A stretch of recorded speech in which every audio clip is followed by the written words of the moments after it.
Joining her is our esteemed Minister of Foreign Affairs and Foreign Trade, a dynamic leader and advocate on the global stage, Senator the Honorable Kamina Johnson-Smith.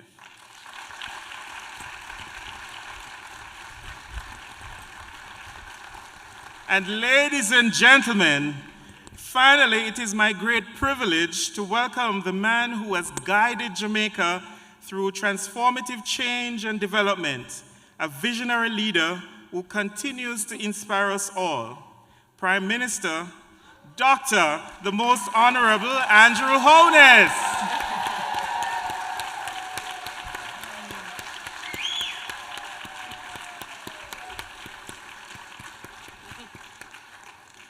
Please remain standing as we seek divine guidance for tonight's proceedings. I now invite Reverend Edward Richard Hines, youth pastor of the Rugby Deliverance Tabernacle, to lead us in the invocation. Following the prayer, we will have the playing of the national anthems, beginning with the United States of America, then the national anthem of Jamaica. Good evening. Will you bow your heads with me in prayer? Let us pray. Almighty God, creator of heaven and earth, we come before you today with hearts filled with gratitude for the opportunity to gather as one people, bound by our shared heritage, our shared culture, and our love for Jamaica. We thank you, God, for the vibrant spirit of the Jamaican diaspora here in New York City, and for the privilege of being in the presence of our esteemed leaders, our Prime Minister, the Most Honorable Dr. Andrew Holness, our Minister of Foreign Affairs and Foreign Trade, Senator Kamina Smith, and our Consul General, Alsion Wilson. Lord, we ask your blessings upon this town hall gathering. I pray, God, you will guide our discussions, that they may be fruitful, full of wisdom, and aimed at the continued upliftment of Jamaica and its people. Lord, I ask you will grant our leaders wisdom, grant our Prime Minister clarity and vision as he leads us through these times. As we strengthen the bonds, O God, between Jamaica and the diaspora, may you continue to fill him with the knowledge of your will and make him an instrument of your peace, of justice and prosperity. Lord, in these trying times, we lift up Jamaica to you. We pray for hope, we pray for strength, and we pray for resilience, God, for our loved ones back home, especially those who are facing crises and challenges. We pray, God, you will be with all the leaders, the communities, the families across Jamaica. May they find comfort, may they find strength and courage in you as they look to the hills from whence come their help. Eternal Father, bless our land, Jamaica. God, may your divine presence be present here in all we do in this auditorium. Let this town hall be a resounding success as we create a space for dialogue, for mutual respect, and a shared commitment. I thank you for your presence. And while I respect every other faith tradition here this afternoon, I ask this in the name of Jesus. Amen. Amen.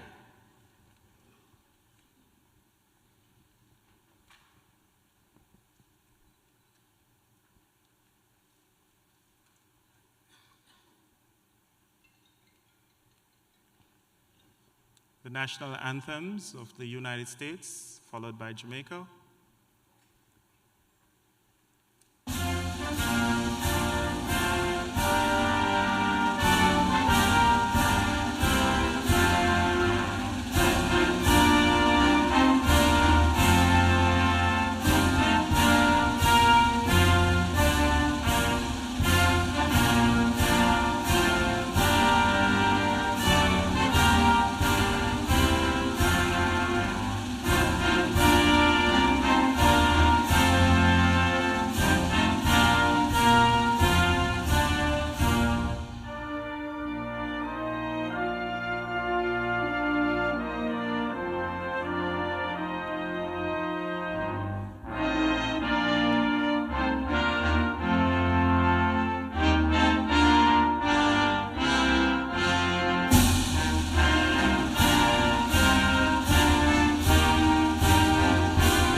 Once again, it's a very good evening to everyone, and welcome.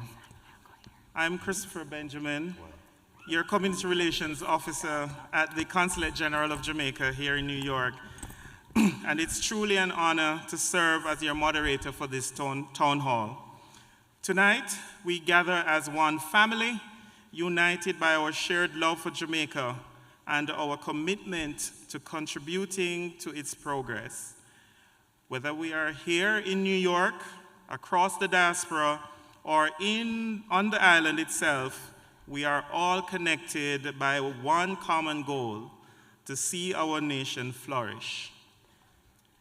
We are privileged to have with us tonight leaders who are not only visionary, but also deeply committed to the well-being and development of our people. Prime Minister Holness, thank you for taking the time to be with us for your steadfast leadership. Minister Johnson-Smith, we are grateful for your dedication and advocacy on the international stage. And Consul General Wilson, thank you for your relentless work in strengthening our community here in New York. To everyone in the audience, your presence here is a testament to the strength and vibrancy of the Jamaican diaspora. Your voices matter.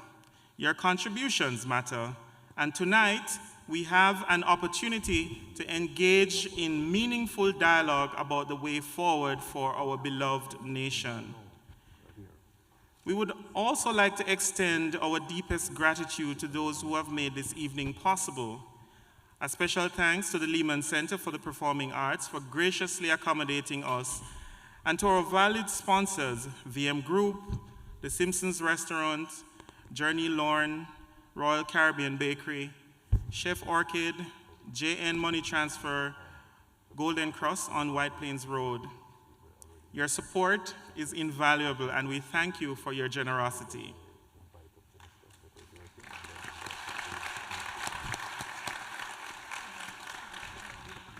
Now, before we move into this evening's program, a brief note on the format. We will first hear from Consul General Wilson, followed by Minister Johnson-Smith, and then Prime Minister Holness. Following their respective addresses, we will have a question and answer segment. For the question and answer segment, as mentioned before, we ask that you adhere to the following guidelines. Again, each person is allowed to ask only one question with no follow-up questions. We will alternate between questions from the floor and those submitted online. We ask that everyone be respectful and refrain from personal attacks. We have 4 microphones set up in the audience, and you are free to go and ask your questions there. And now, it is my pleasure to introduce our first speaker. She's a true champion for the Jamaican community here in the United States.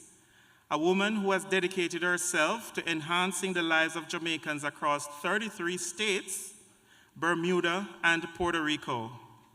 Known affectionately as the hardest working Consul General, she embodies the spirit of dedication and service.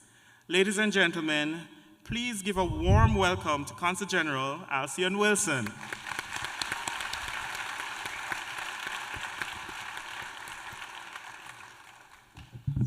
Thank you so much, Mr. MC. In the interest of time, Prime Minister and Minister Johnson-Smith, I'm going to ask for your apologies. I am not going to go into an extensive introduction this evening. But first, welcome. It is so good to see so many of our diaspora members here with us this evening. And I know that many of you have traveled from near and far, like Connecticut, New Jersey, and also Boston. Thank you so much for taking the time to come here and hear from Prime Minister Holness and Minister Johnson-Smith. I could take a minute and boast about the fantastic work that we do at the Consulate General of Jamaica in New York. But I'm going to invite you to a meeting at another time where I'll be able to give you a nice presentation. I must, though, tell you that we are responsible at the consulate for 33 states, not just New York. And so I know that many times many of you might have questions, emails that have been sent, phone calls. By the way, last year we received 2,233,000 phone calls. And sometimes you might get a little impatient because of not receiving a response right away. So I ask that you please bear with us as we move to improve the services that we deliver to our fantastic diaspora. That being said, I will now introduce our dynamic minister. Minister Johnson Smith has an extensive bio. Minister Johnson Smith does not like a long, drawn-out introduction like myself. Isn't that true, Minister? Very true. That is true. I'm not just saying that. That is true. Minister Johnson Smith has a distinguished academic background, holding degrees in law and international relations from the University of the West Indies and, of course, London School of Economics. Her career spans an extensive contributions in both the private and public sectors, including her role as company secretary at Cable and Wireless Jamaica and her establishment of a successful law firm in 2014. Since 2009, Minister has served as senator, and in 2016, she was appointed Minister of Foreign Affairs and Foreign Trade. Ladies and gentlemen, please help me welcome the dynamic, the fantastic, the energetic Minister Johnson Smith. Thank you. Can I do okay? Tell the truth, it was starting to sound a little long, don't it? But that's CG's way. She has her way to tell you, no man, she's going to do exactly what she said, but then she does her way. But always very well. And yes, she is the hardest working Consul General, and I think you can definitely give her a round of applause. I too will be brief in my protocol, but of course to acknowledge the Most Honorable Andrew Holness, our Consul General, all dignitaries here today, including members of our Global Jamaica Diaspora Council, who I see in the audience, but Jamaica friends and family, and of course I want to single out of representatives of the Lehman College who have been so gracious to have us here. Good evening to you all, and thank you for braving the traffic. What a traffic! Oh my goodness. It is always a pleasure for me to engage with the diaspora when I travel for international meetings.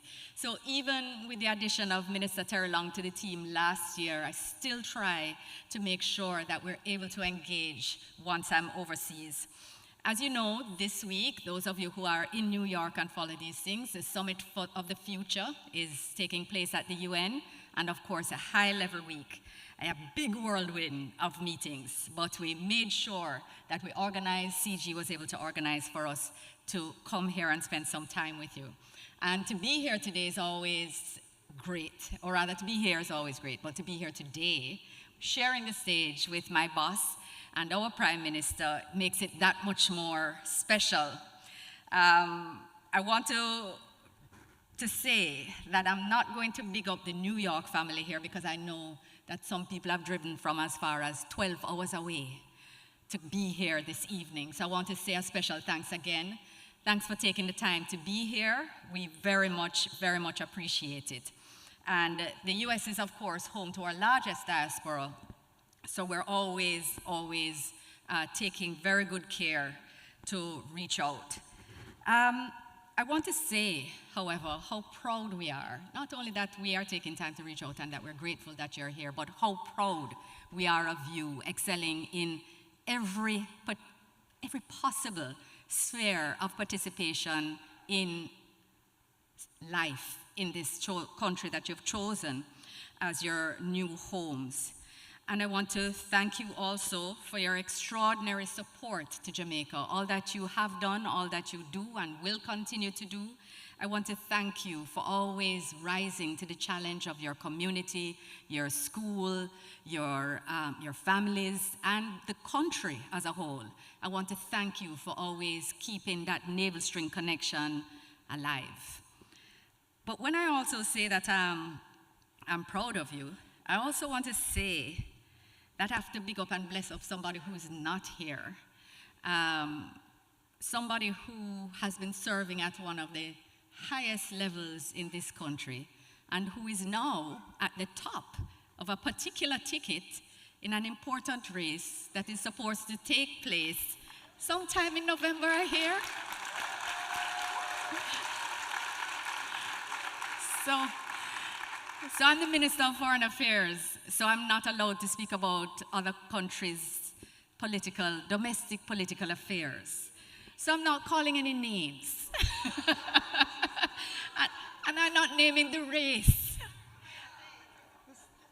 I'm not mashing anybody's corn and breaking nobody's rule tonight.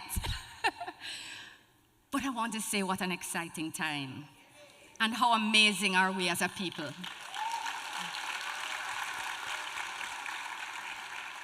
So we stay tuned, And again, I haven't called any name.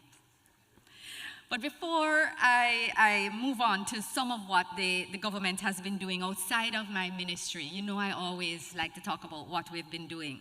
But I want to thank everyone here, everyone in the diaspora as well who is listening online for your support of the most spectacular and successful diaspora conference that has been held in the 20 years of its existence. The 10th Biennial Diaspora Conference, which we held in June, was our biggest ever. 1,200 participants, 800 registrants, 18 countries represented. And I want to especially give appreciation to the members of the Global Diaspora, Jamaica Diaspora Council, whose global nature was an absolutely critical part in making it a success. So I want us to give a round of applause for this successful conference. It really was amazing. We launched 2 portals that you're going to hear some more about. We launched Eat Jamaica Day, which is going to be on the 25th of November every year, and it's going to celebrate the resilience of our farmers this particular year. So listen out for more on that. People started companies, people made connections, people did business, and people just had a great time. I want to share one point with you, one story. And this is about the connections that are made there. And you may meet people who are there and who could share with you, but I'm going to share this one. So there was an attendee who lives in Zimbabwe and South Africa. He goes between both. So his name is Ras Jabulani. And he told us at the conference that he's not into this term diaspora, because we don't speak death, we speak livity. So it's living spora. So he has put the term now of the living spora on the table, and everybody has embraced it fully. But even more importantly, he has been working on sustainable building material. And he met a couple who has lived away for 15 years, moving back to Jamaica to start housing development. They bought the land, got their permits, everything, etc. And they wanted to do a sustainable model. They met at the conference, and they are now in partnership for a sustainable housing development in Jamaica, coming out of the conference. So when we say that people do business, that things happen, apart from us launching initiatives, people actually come to the conference, find opportunities, and do well for themselves out of it. So I encourage you, again, people are already talking about 2026. I want to encourage you as well to listen out for that. So on to some of the good news of what the government has been doing. So prior to the pandemic, you would know that we had 20 consecutive quarters of economic growth, the longest unbroken stretch of economic growth in the history of independent Jamaica. Yes. We had the break in barrel, but in COVID, but we also had a strong recovery. And since then, we've had 9 consecutive quarters of growth as well. So we're also enjoying very low unemployment. Beryl took us up to 5.4%, but you will remember that even post-COVID, we were at a historic low of 4.2%. Again, the lowest in independent Jamaica's history. And at the end of 23-24, our debt to GDP ratio was estimated at 72%. Now this is less than half of where it was just 10 years ago. That is a phenomenal thing for a small developing country to do, especially after having come out of a pandemic that has destroyed the economies of many countries across the world. So I wanted to be proud of your little island. But I also want to make it clear that these accomplishments, and especially debt to GDP reduction, this has never been for us to be able to boast about numbers or to boast about quote-unquote orthodox economic accomplishments. It has been about being able to invest more in delivering for the people of Jamaica. So what has happened with the creation of the fiscal space by reducing our debt to GDP ratio is that we've been able to do more. But there's been such significant underinvestment and no investment in many areas in Jamaica for so very long that some of this takes time. So for example, we're building hospitals and expanding hospitals and renovating hospitals. Cornwall Regional Hospital, which started out just as a removal of a ventilation system quoted at a couple $2 billion, became a much bigger project because they have taken out every door, every window, every fitting, every fixture, every piece of equipment. It has been stripped to its bare bones, reinforced, and it's being expanded now with 7 surgical theaters. It's going to be state-of-the-art, one of the state-of-the-art hospitals, practically an entirely new place. And right beside it is going to be the Western Children's Regional Hospital, which will be the quintessential state-of-the-art hospital for the whole of CARICOM for the care of children and adolescents. This is going to be phenomenal. But I mention this not only because it's an important achievement, and the buildings are going up. They are going up. These are not things that are new projects just broken. They are happening. Is that we're going to need people. We're going to need specialist nurses. We're going to need more doctors. And while we're expanding, we want you to also think about what's happening in Jamaica so you can think about coming home as well. We're also renovating and expanding the Spanish Town Hospital. The new lab is up and functioning already. Maypen Hospital is offering robotic surgery. Yes, we had the first laparoscopic surgery for colon cancer in Maypen Hospital just a few months ago this year. Good things are happening. We've renovated more than 100 clinics because we're trying to ensure that healthcare is better, closer to communities, so it creates less pressure on the hospitals and also makes people get care closer to them, closer to where they live, cuts down on transportation costs, helps with certainty and safety for especially our elderly members of our community. So we've done more than 100 of those. They continue. And even just this week, I think Prime Minister, 2 were opened. Was it Port Morant and Arnett? New everything. New tiles, new AC, new bathroom, new kitchen facilities, new equipment, and very importantly, more doctors and nurses. Because remember, sometimes people don't go to the clinic, they go to the hospital because they feel that they're not going to find a doctor. But we're now putting doctors and more nurses in the community clinics to ensure that there's better access to primary care and that the system will become more balanced at the bigger hospitals in terms of wait times and capacity. So we're trying to do it holistically, improve the system holistically. And I still haven't mentioned the expansion of UWI Hospital, which is in Kingston, expansion of the Bustamante Hospital, the addition of another ward, and the creation of space for children, for parents of critically ill children to be able to stay over. KPH's CAT scan is being assembled as we speak, new MRI machines. Things are happening in Jamaica and in the health sector. You have to check what you read online. Sorry, here. Let me just make sure that I don't lose my trains of thought, as there are many.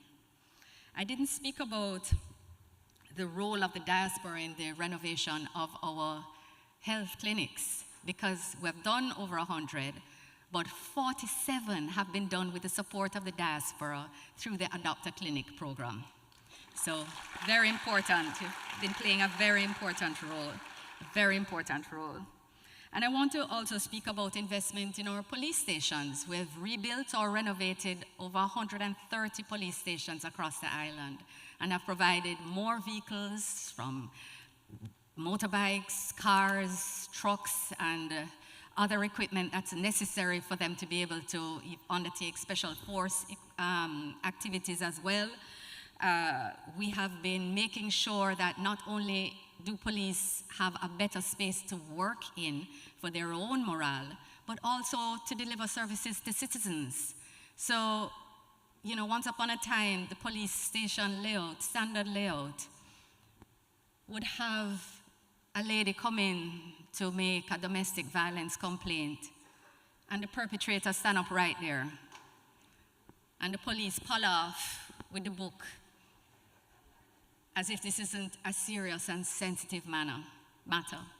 But we've been training in human rights, in sensitivity, and also creating spaces that allow for privacy and the making of reports and dealing with matters, personal matters, in a dignified way. Very important part of the infrastructural improvements that are taking place.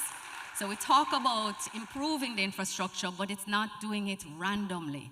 It's doing it mindfully about how we want Jamaica to be and how we want Jamaican citizens to experience public services. We're also developing youth-friendly spaces for children who come in contact with the law. And this is really being done in places where there are particularly statistically high incidents of youth conflict with the law. And that is working well, because remember, we have to look at the whole cycle of crime, prevention, as well as all of the phases to rehabilitation. So where it is that someone can be saved at the first contact, you want to be able to do that. And sometimes that takes being treated with in a different space with people who have been differently trained. So we're trying to work on that as well. Just very briefly, I want to speak about the fact that we're also being very serious and intentional about our most vulnerable citizens. So there's an increase in NIS benefits. We have increased tax relief for pensioners. The PATH program has been significantly increased, more than it has been over the past 20 years. There's a new social pension program for elderly persons who are not a part of any employee-based pension program and not on PATH. There's now a pension that they get, a regular pension. There is, yes, very important, some of these softer side things, we don't think about the cycle. We have increased the tax-free portion for pensioners as well, so that those who are getting one are able to keep more and able, therefore, to spend more on their well-being. More pharmaceuticals are available on NHF, and we're including new diseases, including lupus and other less thought about diseases for many years. And we have a Know Your Numbers campaign, encouraging people to get screened earlier so that we can try to reduce the chronic and crisis interventions that are needed when people determine later in their disease. So We're encouraging our Jamaicans to come out. So when you talk to your family, encourage them as well. Screen for the breast cancer, screen for the prostate cancer, because those are the two biggest killers in Jamaica now, the two biggest NCDs, and of course, for the diabetes, for the sugar. So we're really trying to take a holistic look at what is necessary to, again, deliver and create this Jamaica that we want, the Vision 2030 for our people. On the youth side, I just want to remind that we're doing quite a bit in education. We have the sixth form pathway program to try and keep our youngsters in a little longer past fifth form, and there is support for that, so that they're better able and better equipped to transition when they come out. We have a new LIFT program, which offers a stipend and work experience, plus a savings program for them, so that when they exit the program, they have a small nest egg to move on to their next stage of life. But we realize that they're not leaving school with the soft skills, so that even if they're to get an interview, they might not get past that interview. So we're trying to teach them the skills that they need to get to build careers and to start their own independent life. Well, wait till you hear this one. We've removed all of the fees for heart, tuition and administration, all the way up to associate level, associate degree level. And we've instituted new courses with robotics and on AI, and of course, basic computer literacy and financial literacy, so that these skills that are not learned at home or at school, that they can now come on stream. And that we're not only teaching cosmetology and welding, although those make a lot of money, we are making sure that that new technology that creates these new opportunities, that's available to our young people. Because the truth is, some of them that are on the roadside, that, you know, they call it choppers, whatever, listen, those are some really good brains. They just need to be channeled to write. I always say, you know, if you could take that creative skill, that energy, and put it to something good, imagine what amazing things they would accomplish. And that's being done. Literally, you give them a phone, put down. They are good coders.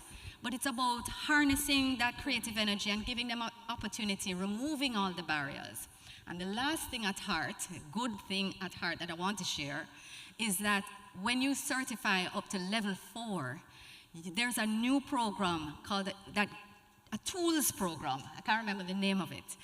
But you get a grant of $50,000 so that when you leave, you can buy your tools and start your own business. If you can't find a job, you can start, because that's what a lot of young people do. And with all this removal, there is an attendance-based stipend. There's not a stipend that's paid for you to go to school. It is if you go to school, you get a stipend for your transportation and your lunch, so that we're incentivizing the young people to come in.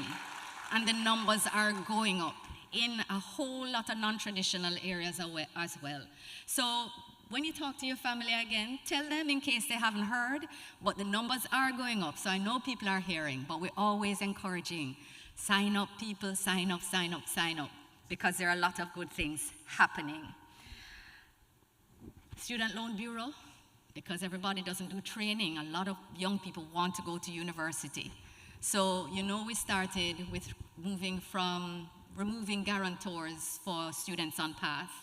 Then we removed one guarantor, so it went from 2 to 1 for all students. And this April, we moved all requirements for guarantors for persons who want to go and study at university and apply for a student loan. So we did it incrementally so we could manage, because it's still a bank, right? It's money and it's taxpayers' money, so you want to make sure that it's going to be a sustainable system. And so far, so good. We just added 100 more buses. 170 buses, 100 more buses. This is a good thing.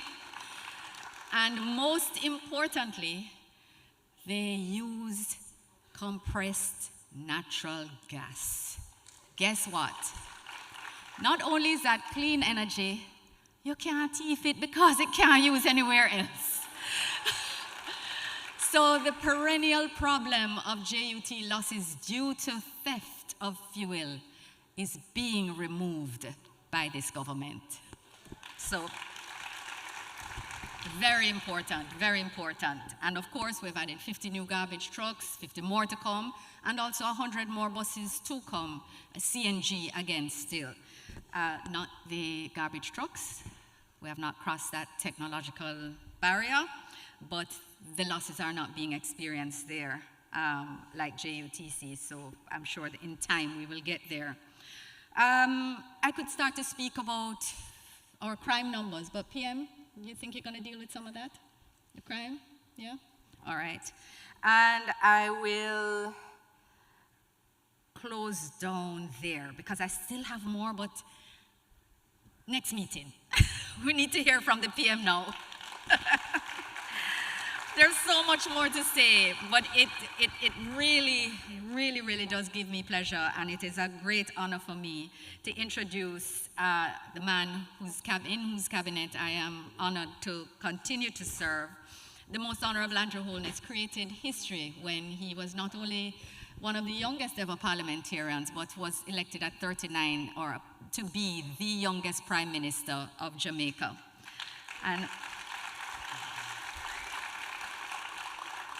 while he accomplished a lot when he was Minister of Education, doesn't come close to what he has been accomplishing as Prime Minister since he took this visionary leadership position in 2016. You have heard about how the Jamaican economy has been transformed, and you have heard about the incredible changes that are being made in terms of how we deliver the benefits of our economic growth. Our Prime Minister is also an outstanding international leader whose participation is highly sought after. I can't tell you how many invitations I had to refuse on his behalf and take the heat because we just don't have enough time to do all the things that they would wish him to participate in. And what a stress to get him out of UN when he has spoken, because everybody wants to come and speak to him about what he has had to say. But I also want to share with you, Jamaican family and friends, that congratulations are in order, as Prime Minister Holness has recently acquired a professional degree of Doctor of Law and Policy from the Northeastern University in Boston.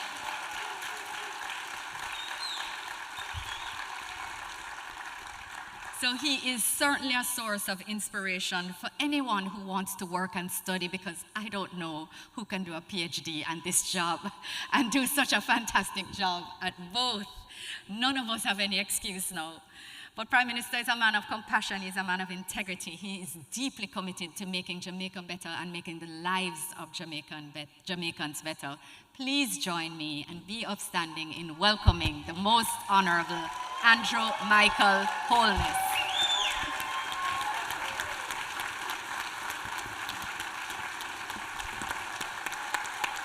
Thank you very much. Thank you. I don't feel like using the podium, so please forgive me. I feel like being closer to the audience. The last time I was in New York, please, and we did a town hall. I believe we did it in Queens. And it was much earlier than this. We did it, maybe, it was 2016. And we did it like at about, I was on stage by 5, I recall. And there were a lot of angry people after the event. You could guess why. Because there just wasn't enough space. And so a lot of persons were turned back. Because the hall that we used couldn't hold all the people who came out. And at that time, my recollection is that we had about 800 persons who came. And so the Consul General decided to move it to, we're in the Bronx now. And I was whispering to her to find out how many persons are here. And she told me we are now just over 750. Now, to have 750 people in the Bronx at this time, with the traffic that I encountered in getting here, it's a significant achievement. And I start at that point because, yes, some of you have come to see me and to hear from Minister Johnson Smith. But the real reason you're here, brave the traffic, you could have been elsewhere. You've decided, some of you are coming from as far as Boston, Connecticut, all over. It is because you love Jamaica. Yes.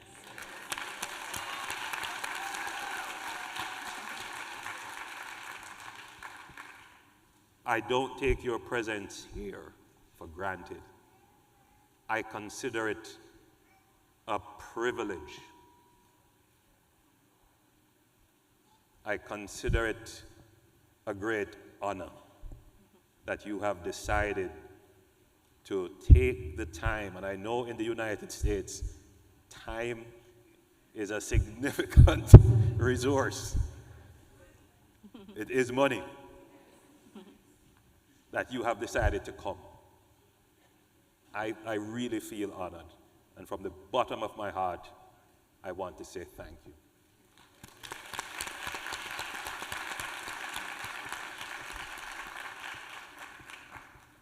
The truth is, you are the people that make us great, us as a country. And I every day reflect on the people that I have been given the privilege to lead. You are a great people, wherever you are, whether in Jamaica or here in the United States or in Canada, or in the United Kingdom, or in Europe, or in, let me tell you some places I've gone, and I've had a small diaspora meeting. China, Korea, Japan. I mean, there are places, Belgium, Switzerland. Ukraine. I haven't been to Ukraine, but Chile, Colombia, Panama, even Argentina. We're all over. And wherever we are, we're growing very well as a people. God bless you all.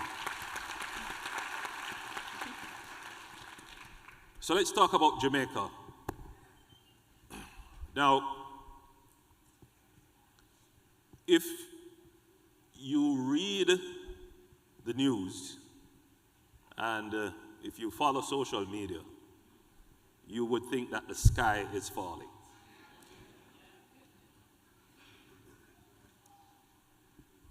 And I do quite a bit of reading and following myself, so that I'm abreast. I keep abreast of what people are saying and what people think.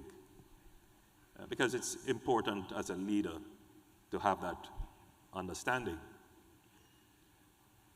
Now, when I decided that I would get into politics many, many years ago, it's my 27th year of being an elected representative in the Parliament of Jamaica. And I started when I was 25, so don't guess my age. I decided that I would give my life to the country to make Jamaica a first world country, a developed country. That was my, and still is, my ambition.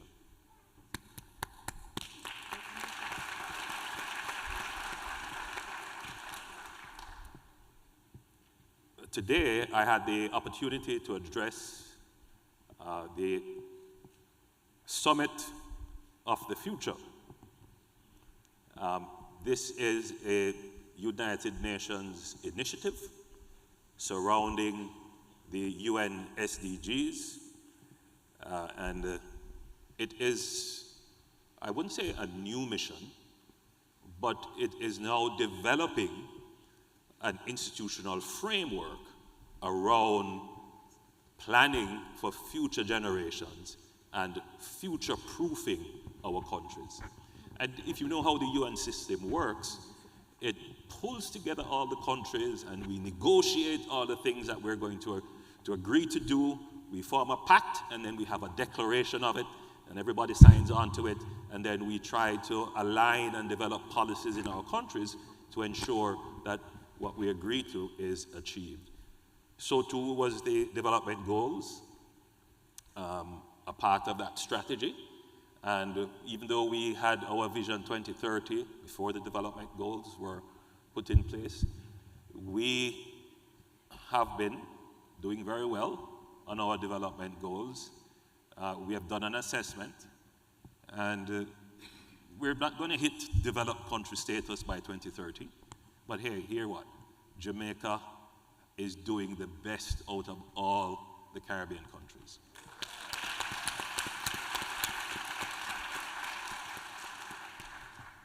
So we are co-chairing with the Kingdom of the Netherlands the whole business of the future-proofing, and I'm here to, well, today I did an address to the summit, and tomorrow I will do some other events. So the question of Jamaica becoming a developed country is something that I have to confront every day. And every day we're making steps towards becoming a developed country. But there is a struggle. There is a real struggle in our country because we still have significant levels of absolute poverty. We still have significant levels of violence. We still have poor infrastructure. Minister Johnson Smith was telling us about the efforts that we're making in healthcare, in education. But the problems are still significant. And the truth is, my friends, the problems create great frustration for our people. Great frustration.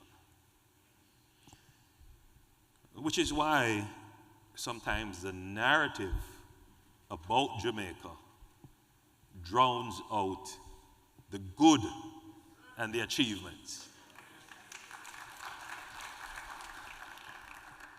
Because the problems are a lot. But of course, the problem didn't start yesterday. They didn't start in 2016. They didn't start in 2011 or 2007 or 1972 for that matter. The problems that Jamaica has had for, let's say, the last 180 years are problems of us not having an economy. I'm going to take a step back, and I want you to hold on to my hands, and we're going to step back in time. 1865. Anybody knows what that was? Help me see if my history is right. That's the Morant Bay Rebellion. You know what caused that? Anyone? You don't have to answer, I'll tell you. The Morant Bay Rebellion was really because the social conditions in the country was so difficult. Jamaica had experienced a massive cholera outbreak. Almost 40,000 persons had died. Remember, 30 years before that, we were just coming out of slavery. We had emancipation. The former enslaved just couldn't find work. And when they did find work, the wages were so low. And the planters wanted to ensure that the former enslaved didn't have land, so that they couldn't become farmers, so that they had to come back to the plantation. It was an immiseration of the population. And then there was the issue of justice. Whenever there was a conflict, particularly with people who had wealth or who were elite, the court system didn't give justice to the former enslaved poor person. And that was the root of the Morant Bay Rebellion. That's why Paul Bogle decided to resist.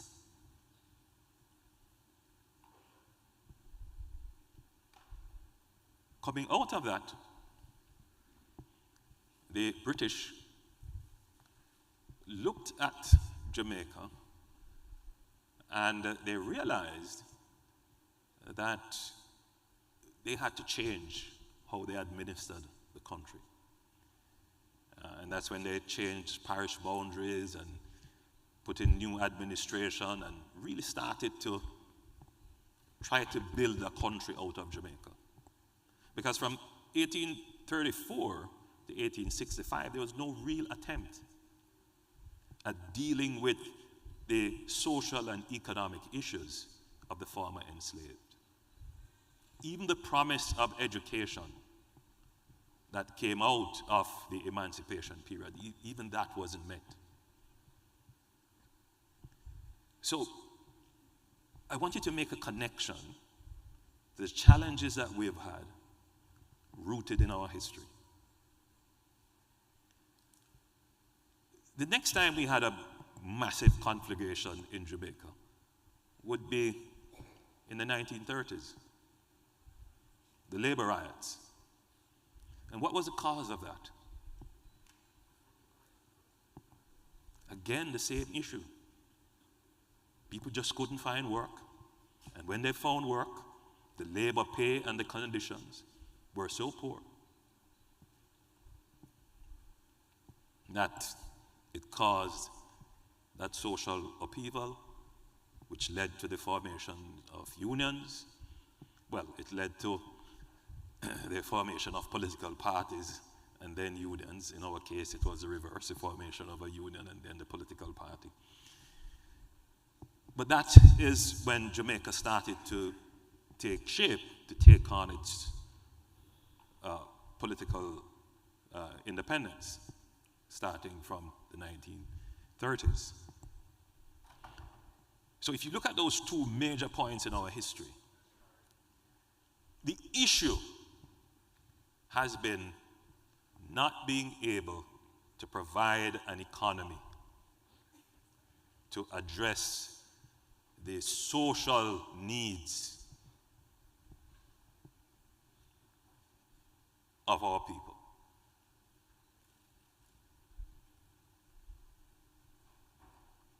We got independence in 1962, and that independence really was our political independence. And that political independence also gave way to the start of our economy. Between the mid-1950s and up to the 70s, Jamaica experienced what could be described as an economic boom. And that was probably the period in time in our history when we had the fastest and highest economic growth rates. And then from the 70s onwards, we struggled. Struggled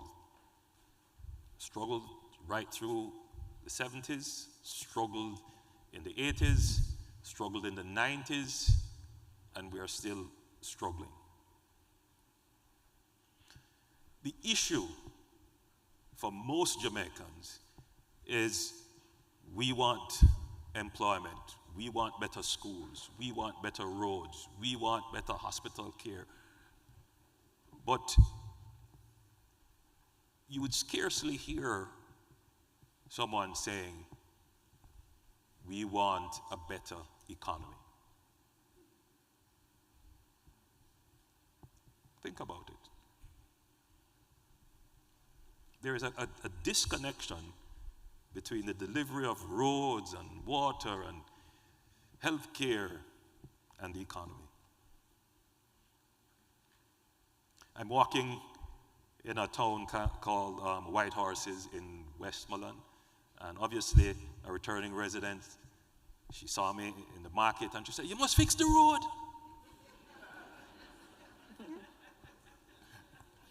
As in Hanover, again, another returning resident, she said to me, "You know, it's a disgrace, we don't have water here." And I humbly listened, and because I understood, as I said, the frustration with all of the issues that we have. But you who live in the United States, you have a different perspective on things. Because as I see it, you vote for your economy.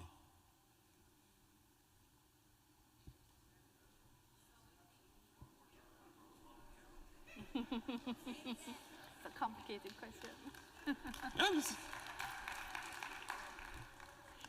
Because in the country that you have chosen to live, there is a real connection between the economy and the infrastructure, the economy and the healthcare, the economy and you being able to go to the supermarket. But somehow in our electorate there is a disconnect that the economy doesn't really matter. A government that runs the economy properly doesn't really matter. Now what that has led to is a kind of politics where the rules of economics do not apply.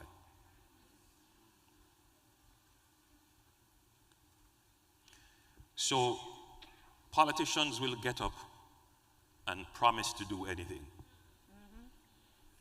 They will say we're going to do all kinds of things with no connection. How are you going to pay for it? What does it cost? Now, I start there because I want you to understand that what my administration has done, not alone, the former administration played a role as well, but we really carried it to the extent that it is now, is that for the first time since the emancipation, Jamaica has a solid economy.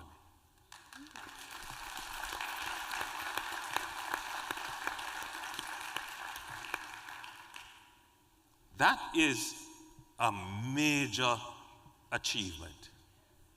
I want you to just reflect on that.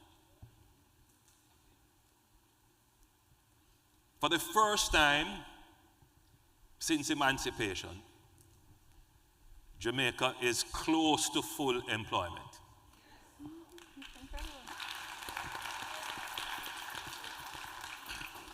The previous statistic was at 4.2.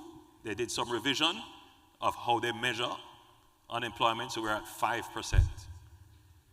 This is even at 5%.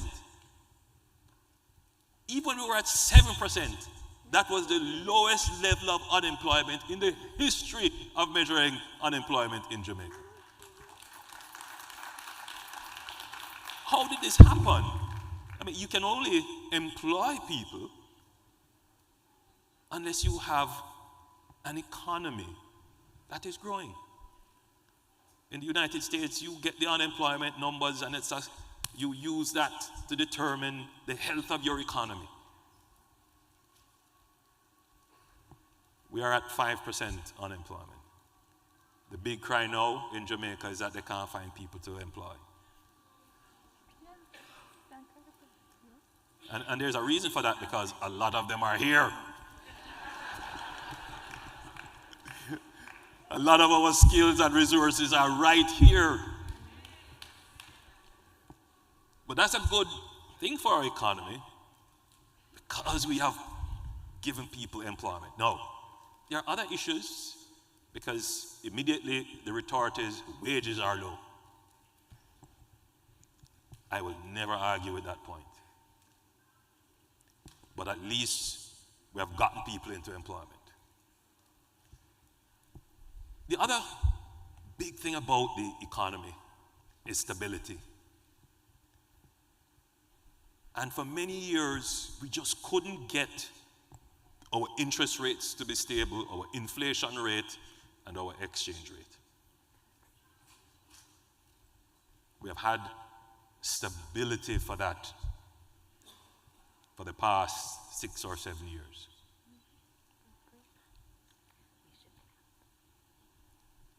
We had a spike because of COVID and inflation, and we're back down to below 6%, single-digit inflation. But the biggest sign of the stability of the economy is that we have been able to present, help me, Minister, is it 9 budgets? 9 budgets. 9 or 8 budgets. With no net new taxes. Just think about that for a while. No net new taxes. And in fact, for the last 6 budgets, absolutely no new taxes. Exactly. That's phenomenal. When has that ever happened in Jamaica? So, when people say the sky is falling, yes, from 1865 we've been quarreling about the same thing. Can't get proper health care, bad roads, this, that, and the other. But the reason why is because from then there was never a real attempt to create an economy that would generate employment, create and market and distribute goods and services for which people could generate wealth so they could buy and own land. It wasn't really an economy. Now we have started to put in place the institutions to build a real economy in Jamaica. Now it's at a rudimentary stage, but the fundamentals of the economy is strong. And from the strong fundamentals of the economy, we are taking the dividends of that and we are doing some fantastic things. How many of you have been back to Jamaica and you have driven on the new highways that we have built?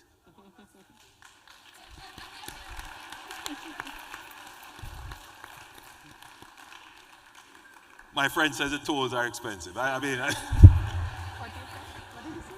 I didn't hear.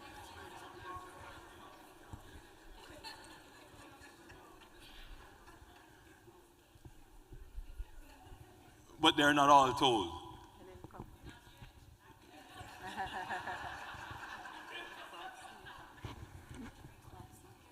So I like that that suspicion that roads are going to be tolled. No, only roads that we have declared as toll roads will be tolled. So we have gone on a massive infrastructure, strategic investments. Some roads will be tolled, others won't be. So for example, we have invested 150 million, well, more than that now, about $200 million from Harborview all the way around to Port Antonio. Massive infrastructure work. Some of you may have gone and seen that beautiful highway which now traverses St. Thomas and all the roads that we are improving going around. That is not tolled. No. Come on, it's not tolled. No, that road will not be tolled. Yeah. Yes.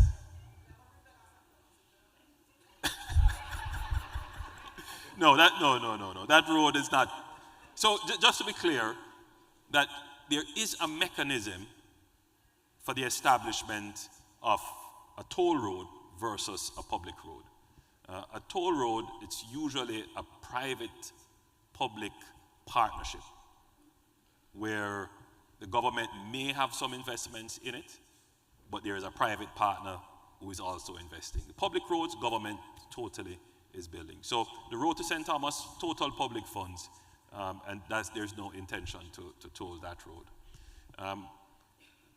We have done significant work in doing the Montego Bay Perimeter Road and the Long Hill Bypass. Those are going to be massive road developments. And there are some other major road infrastructure to come. We announced the SPARK program, which is a $40 billion program to repair roads right across Jamaica. So I want to just focus for another 2 minutes on roads.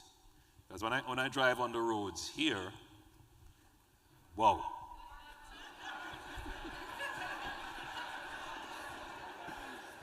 So there are some roads.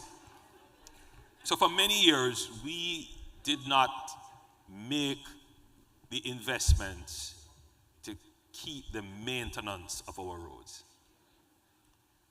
In fact, we weren't even keeping a full register of all our roads. So when we announced the SPARK program, we also did a full inventory, a full register of our roads. We have over 21,000, almost 25,000 kilometers of roadways. That puts us in the top 10% of countries in terms of roads per square mile.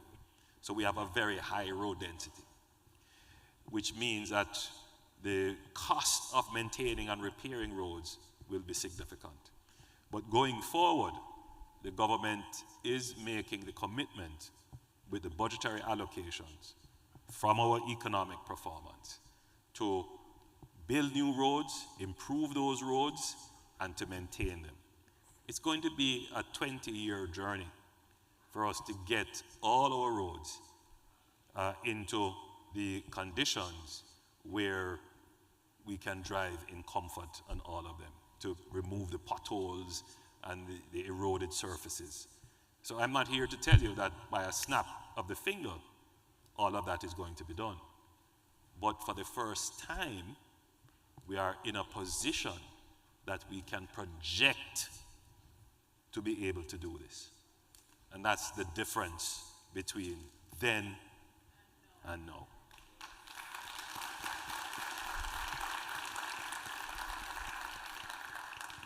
Because, you know, there have been famous promises made that Jamaica will be pothole-free by 2003.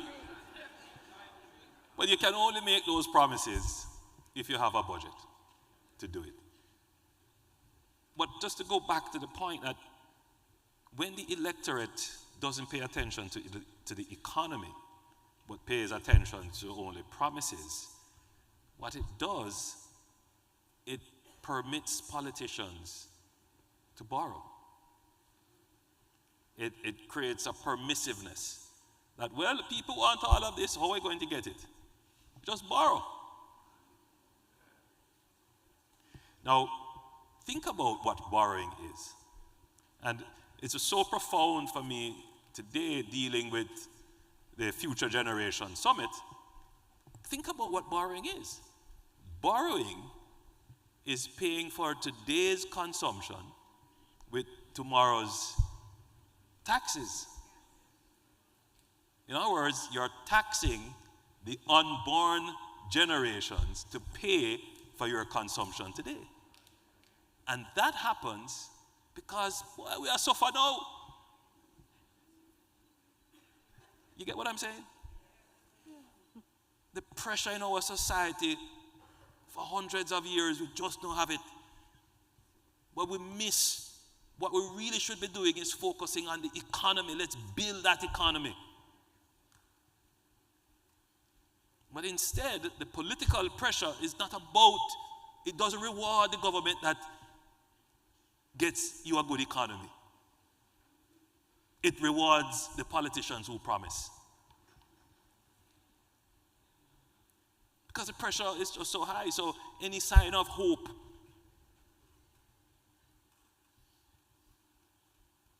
and that has been the history of the country. I'm trying to change that. It's not easy. Because the pressure and sufferation, people get frustrated. So you have to come with a politics that gives hope, but a politics of realism. And it's very difficult to mix the two things because sometimes, hope and realism don't work together.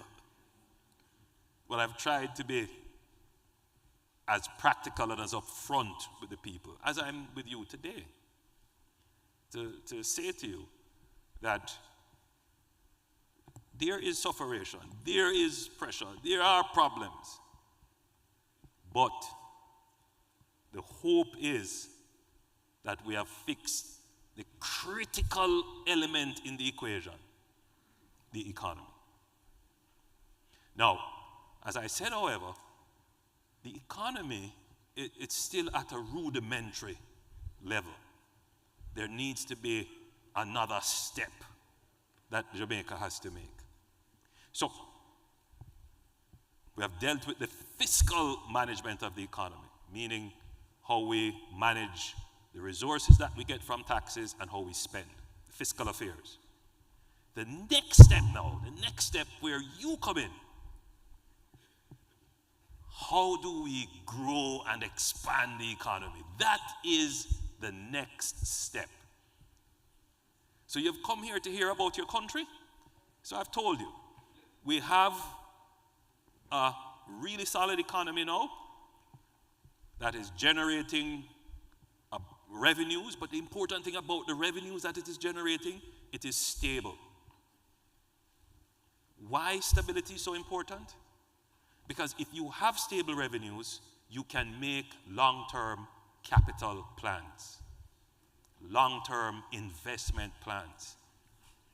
So I can tell you that I know with the economy as it is, for 20 years we can make the investments in roads, or in healthcare, or in education, or in security, with stable revenues. But I can tell you one more thing. With stable revenues, we don't have to tax you.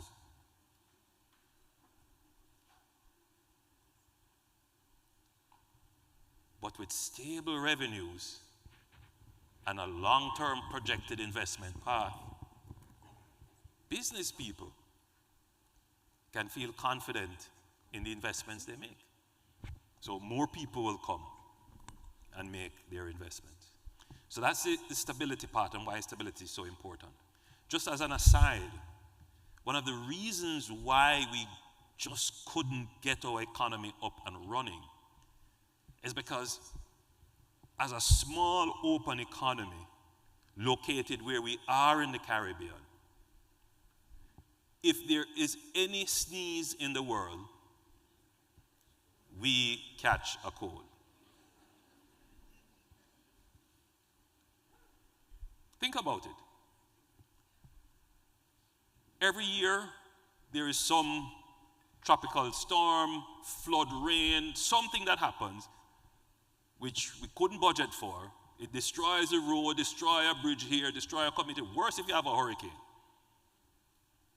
Think about it.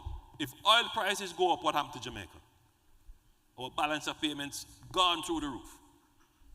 And what we're going to have to do in the short term, if we have to spend more than our revenues, we have to go borrow. And that has been a cycle for Jamaica. Jamaica has been always impacted by what we call external shocks. The only way for an economy, or a country rather, to deal with these external shocks and crises that are always happening and not collapse is if you have a strong and resilient economy. So we have got the economy, as I said, to this rudimentary state where it is strong.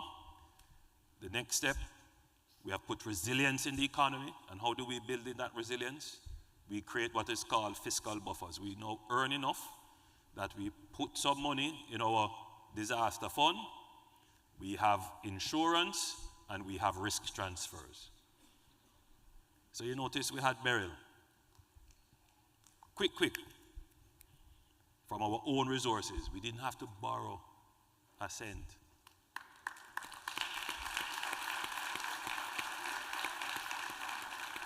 No, just look at it. We weren't out there saying you know what, Minister Johnson Smith don't like when I say that part of it, but we were able to stand on our own 2 feet. Immediately we were able to recover. And that's the benefit of having a strong and resilient economy. So the next step now is grow that economy. We're not pivoting, we're not stepping away from fiscal discipline and fiscal prudence. What we're thinking about now is growth. And growth policies are slightly different, but complementary to macroeconomic and fiscal management. So what are some of the things that we're going to be doing in the next 5 years? Because this is what it is about. For some people, they just feel, well, it's time. And for others who are more discerning, who are thinking, who are trying to understand what is the substance of the government and what it will be doing. Well, here is the substance. First, Jamaica must focus on increasing productivity.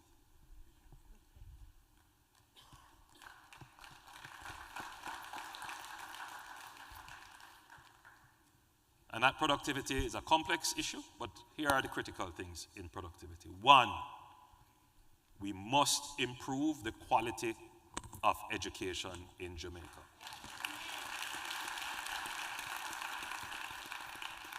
Each student coming out of our education system must be prepared for this world and the future world. Exactly. Meaning that what we're teaching our students in terms of their reasoning and their competencies in certain other skills, that's good.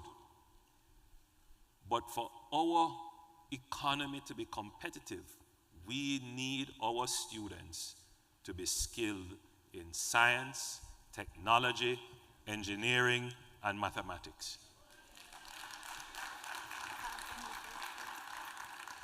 So some of that economic stability, we are going to shift some of those resources into education.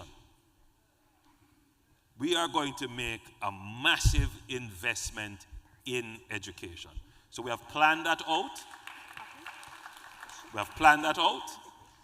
We're going to be building 6 STEM schools. These are going to be state-of-the-art, modern schools that will be comparable to any school in the United States that's dedicated to science and technology.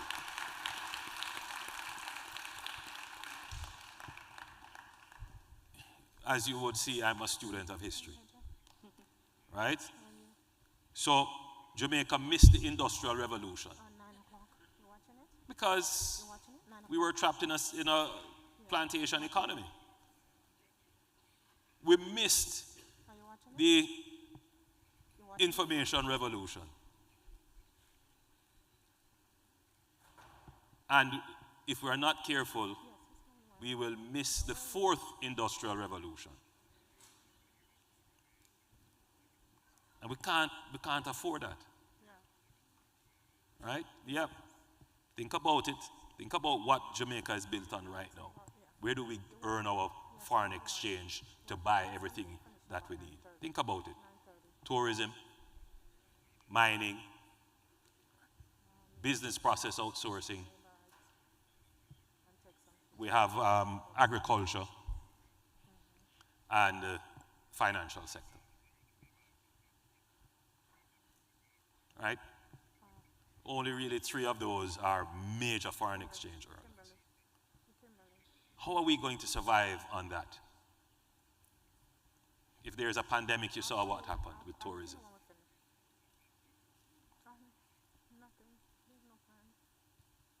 These are some of the fundamental questions that our electorate must vote on, must ask. How are we going to diversify the economy and bring in new industries? And that's what this government is planning. Because we see the challenges. So, for us, it is an imperative that we need to create a new labor force that can underpin, develop, and support the new industries in which we will have to diversify. So the investment in education is not just sweet talk because it sounds good. It's necessary for the growth of the economy.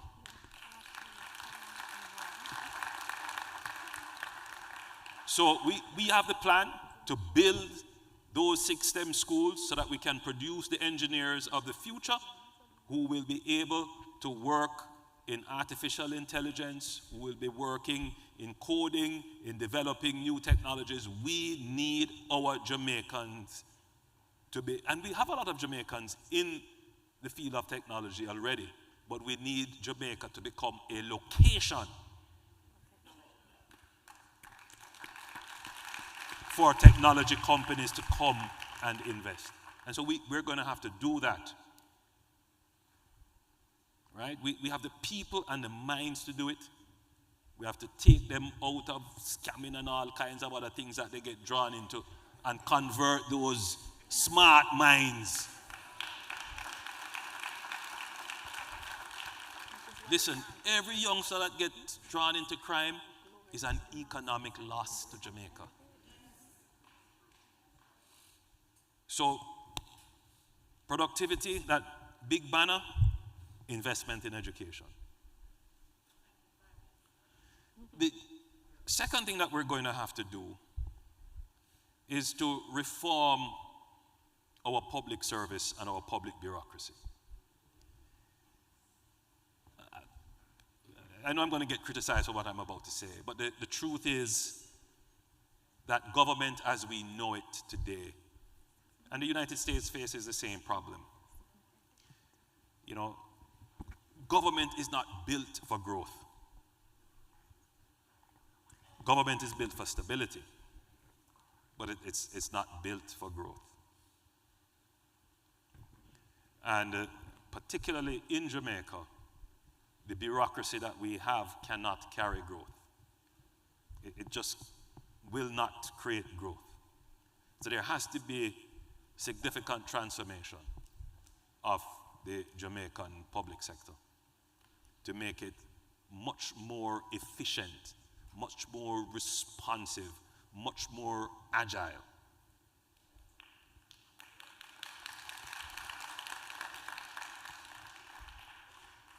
So the World Bank used to have an index that measures the efficiency of a country.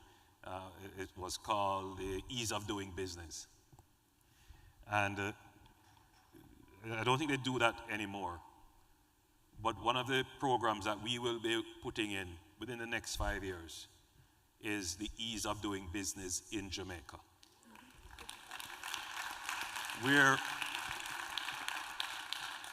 We're going to do a complete overhaul of public bureaucracy to make it far more efficient and responsive to the needs of the public and business.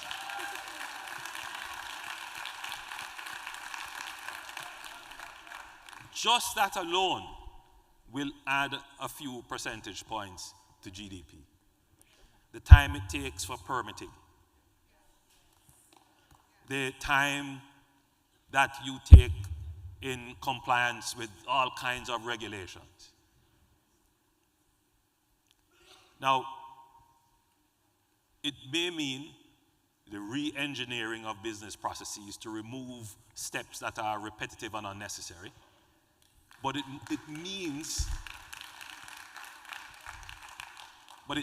really means the integration of technology into the administration of government. So the digital society is an important element of the growth agenda, digitalizing Jamaica. There is no reason why Jamaica shouldn't be a digital society. There's no reason. And we have started on that. We are now well advanced with putting in fiber optics right across Jamaica. Remind me of that program, Minister. It's the fiber optic backbone for Jamaica. So we will be able to provide broadband services right across Jamaica. We are building out our national ID system, which will be the basis on which we will be able to deliver all our digital services. You've started to see some of that with the digital kiosks at Donald Sangster and Norman Manley International Airport. When you go, you're going to see much more of that being rolled out. And we're going to be moving most of our government services online. And that part of it is being built out. I would tell you, we're going to be launching very soon our national identification and registration agency. And once that is done, then you're going to see far more digital services. So that means that you don't have to travel to Jamaica to do some services. And if you are in Jamaica, you don't have to go into office to do services. Most, if not all, of the services that you will need will be online. And that in itself will increase growth. All right, so let me shift a little bit from speaking about the economy. I've spent a lot of time on that. And I want to talk about the bigger issue that we face of violence in our society. I know when I say violence, what you hear is crime. You know, crime is a symptom of a deeper problem. And that is the belief that the only way to resolve conflict is by the application of physical force, physical violence. And it is something that has, I hate to say this, but it is becoming ingrained in our culture. And that's not who we are. That's not what we see ourselves as. We don't see ourselves as a violent people. But unfortunately, it is becoming a feature of our society and our culture. And that is why we have put in place a commission to study this whole issue of violence. And I now have the preliminary report, and that will give the government a good strategic direction in how to treat with violence. Now, let me say this to you, give you a perspective on violence. Jamaica has wrestled with several forms and types of violence before. One of them would be political violence. You would agree with that? Yes, you remember political violence was a major issue in Jamaica. But with political will, leadership from both political parties, we were able to overcome that by putting in place a proper electoral system. I've used this to say to you that it is not impossible for Jamaica to deal with violence today. It requires social consensus, political consensus, leadership, and resources. And I'm committed to doing this. So the first thing to do is to have a comprehensive study of the problem. We have achieved that step. The second thing now is to take that study and develop a social consensus around it, a social understanding. Because there are some cultural things that are going to be difficult to confront and deal with. Corporal punishment, intimate partner violence. You know, some people believe that if the man don't beat you, he don't love you. Can you imagine? There are some people who hold that view. And I'm really hoping that by now, that's an outdated view. So, you can't just assume that there aren't people who don't believe in violence. You have to have this social dialogue and conversation to build the consensus. So we're going to be doing that shortly. And then we will have to pass legislation, put in place programs, and the necessary enforcement. But it is my commitment that we will have a significant reduction in violence generally in the society. All right, put that aside and let's focus now on organized criminal violence. That's an element of general violence, but the organized nature of it, particularly organized armed violence, is something that there can be no negotiations around that. That has to be dealt with by law enforcement. And for that, we have invested heavily in the JCF. And let me tell you this without any fear of contradiction, Jamaica, we have made the largest investment in our national security in the history of Jamaica. This administration has done that. When you look at the JCF today, it is not the JCF of 10 years ago. If you look at the JDF of today, it is not the JDF of 10 years ago. We have given them more resources and more training. They have greater capacity. These are organizations of which we can be very proud. Now, having said that, the crime is still at a significant level. However, you may notice that over the past 2 years, the murder rate is going down. Right now, before I left the island, the Commissioner of Police was with me and he told me that he's just below 17% in terms of homicides this year compared to homicides last year. We're down 17%. In terms of all major crimes, we're down more than 20%. So the crime is going down as the investment in national security is going up. But for many, it wouldn't feel like that because, you know, it's a shocker when you see the news, 8 persons murdered. And you're not going to get the sense of the real reduction until you have 3 or 4 or 5 or 6 years of constant reduction in murders. So it's a work in progress, but I'm pleased to report that significant progress is being made, but the challenge is still great.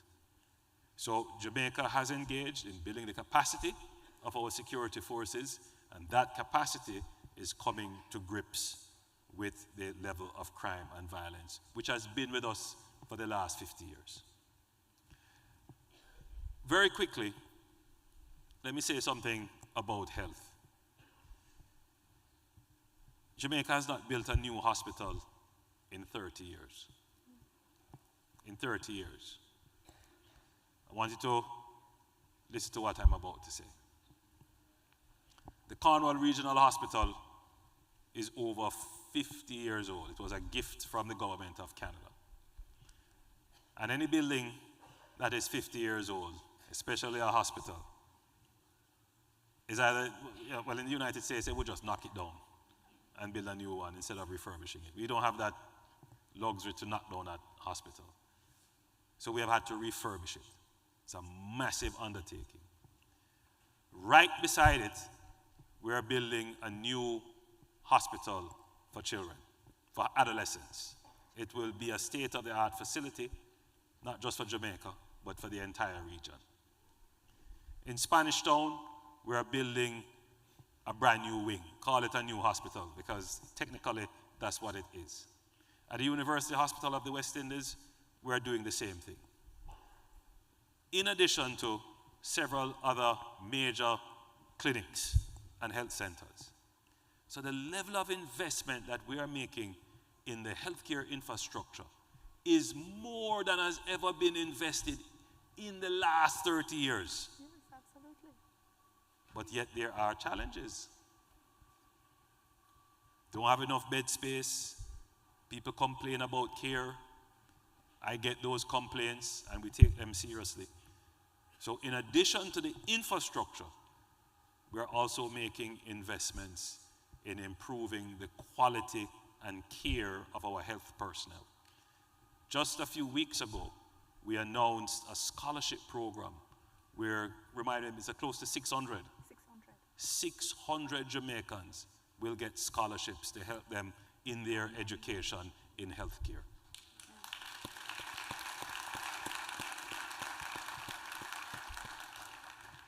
And I've given the Minister of Health the direction now that he must put together the plans for the redevelopment of the KPH, the Kingston Public Hospital.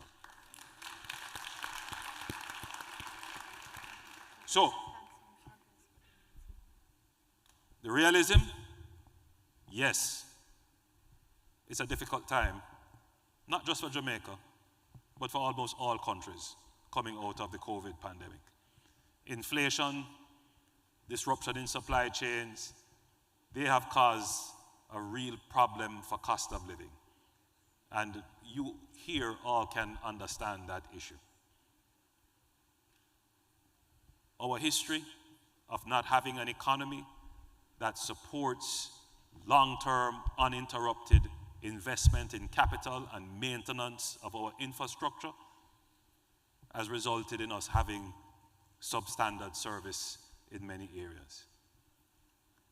But the hope is that having achieved now what we have not had for 150 years or more, a stable, robust, resilient economy, will give us that long runway in which we can correct the years of not having the revenues to maintain and invest in our infrastructure. The next step for Jamaica is to become the Caribbean tiger. You know, we had the Asian tigers, these economies that were growing. It's for Jamaica now to become the Caribbean tiger, to unleash our true potential and power, to become a growing economy. And that is what this administration intends to do in the next 5 years, with massive investment in the productivity of Jamaicans. And that, my friends, is a mission that we will achieve. With your support and your help, God bless you and thank you.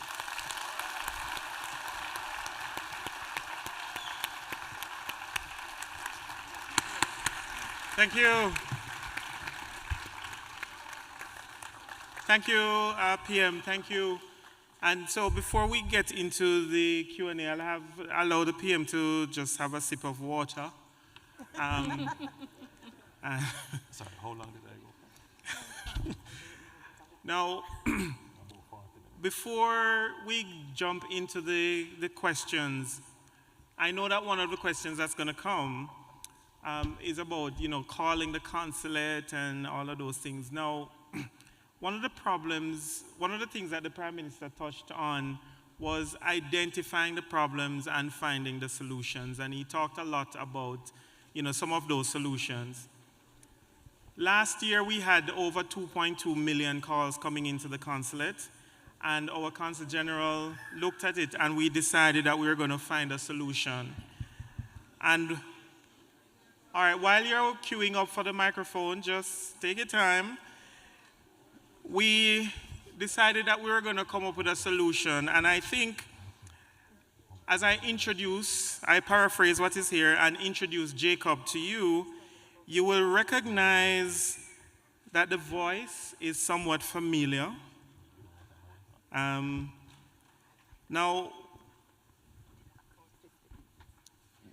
Jacob on the screen, please. Now, the thing is, we have, as the Prime Minister says, we have to use the technology that is at our disposal to solve a lot of the problems. And so we want to let Jacob answer a question or two, and maybe after he's finished answering those questions, then the PM won't have to come back to the microphone. All right, so the first question I would like to ask Jacob, and I know a lot of people sitting here, you have a child that is born, he's 14 years old, and you want to apply for his passport. How do you go about doing that? All right, so if you cast your gaze to the screen and listen carefully.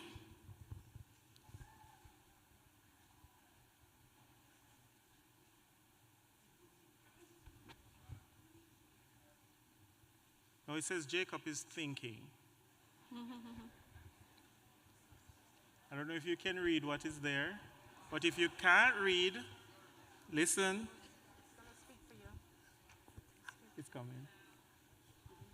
It's coming.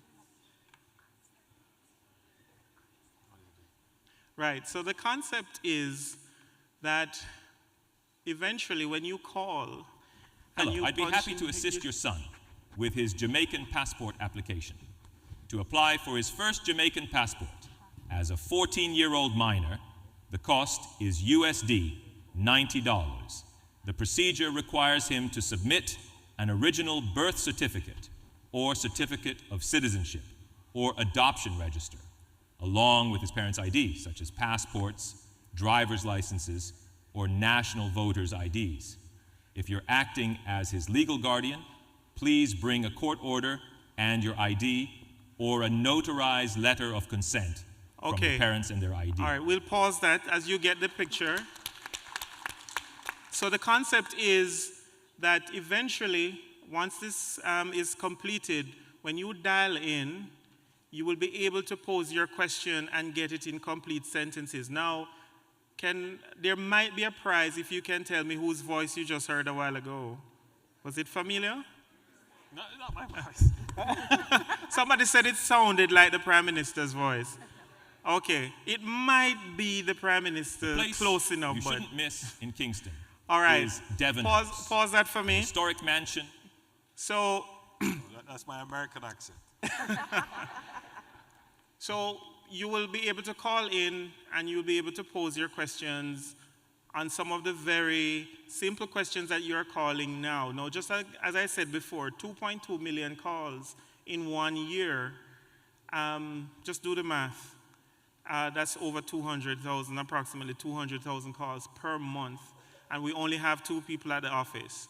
So eventually, you'll be able to ask these questions and you get the answers that you're looking for. And what we're doing or working on is to ensure that we feed it the information that it can actually answer the question that you want. But we are also asking it other simple questions, like you're traveling to Jamaica for the first time and you want to know what it is that you can do in Kingston. So let us say you want to ask it, tell me what are 3 sites that I can visit in Kingston. Someone said emancipation. Maybe, let us see if Jacob is smart enough to have Emancipation Park as one.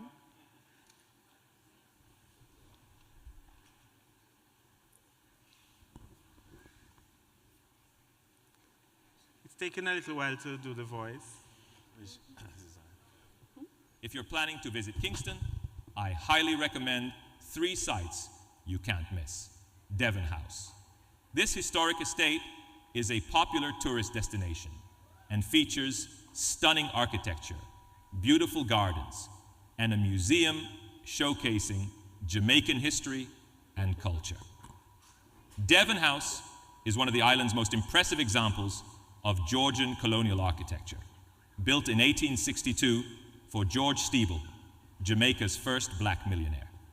The house has been beautifully restored to its former glory and now serves as a museum, offering visitors a glimpse into Jamaica's rich past. Visitors can explore the opulently decorated interior, see exhibits on Jamaican history and culture, and enjoy the lovely gardens. Please let me know if you need any further information.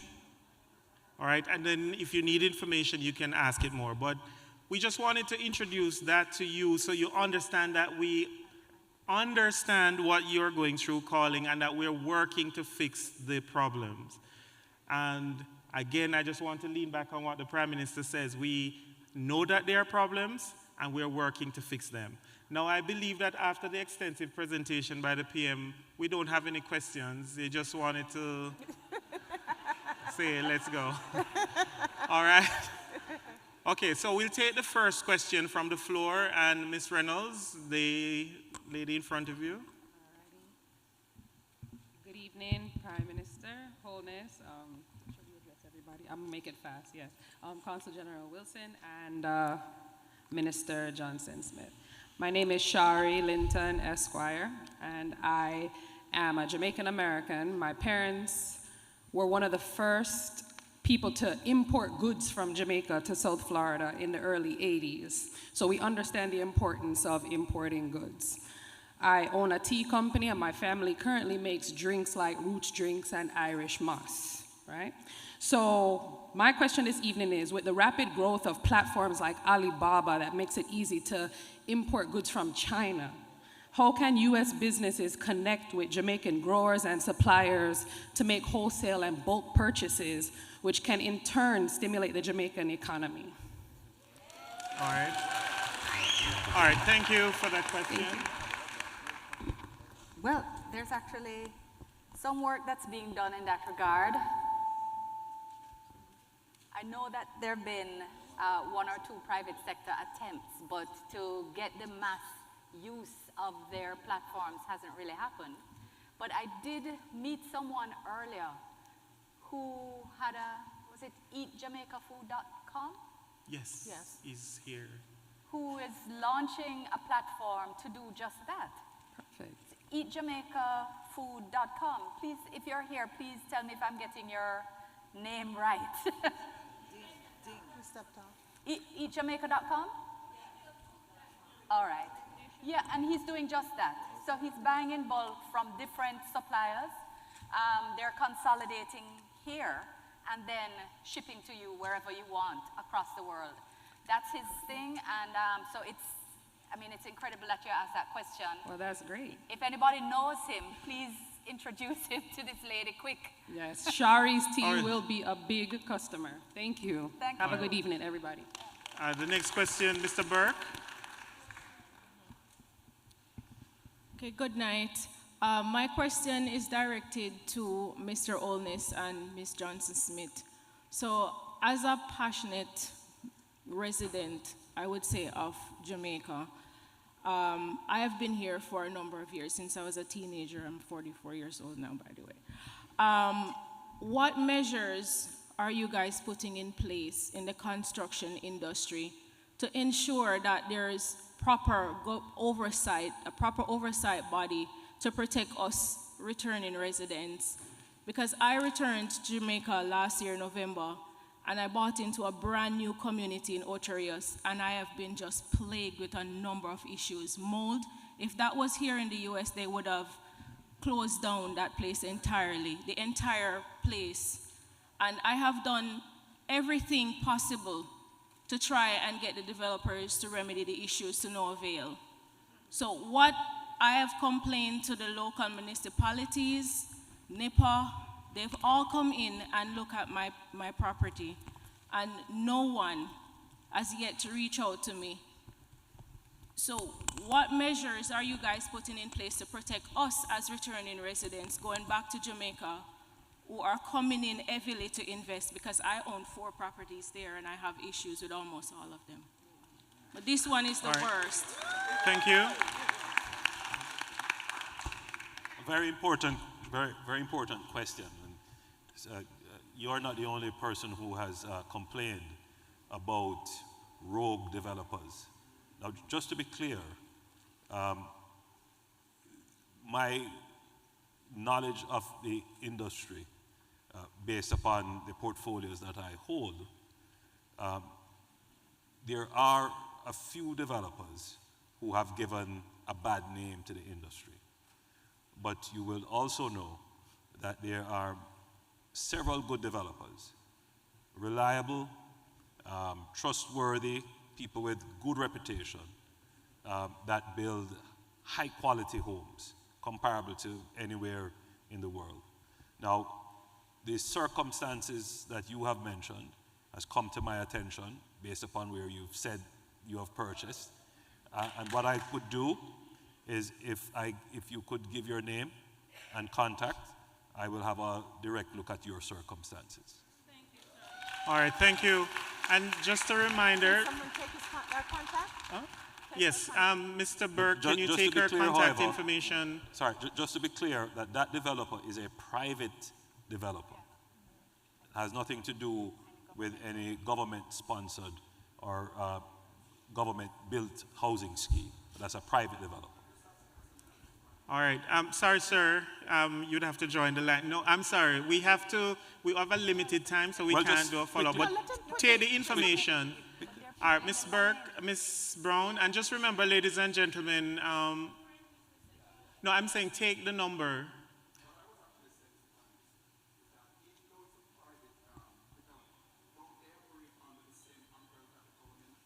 So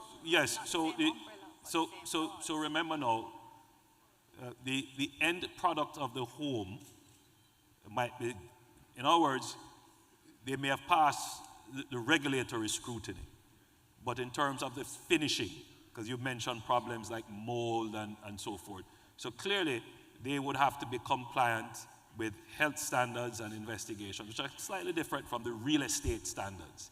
And therefore, what I'm saying is, if I get her number, then I can get the specifics of her situation and direct the appropriate entities to address it. All right.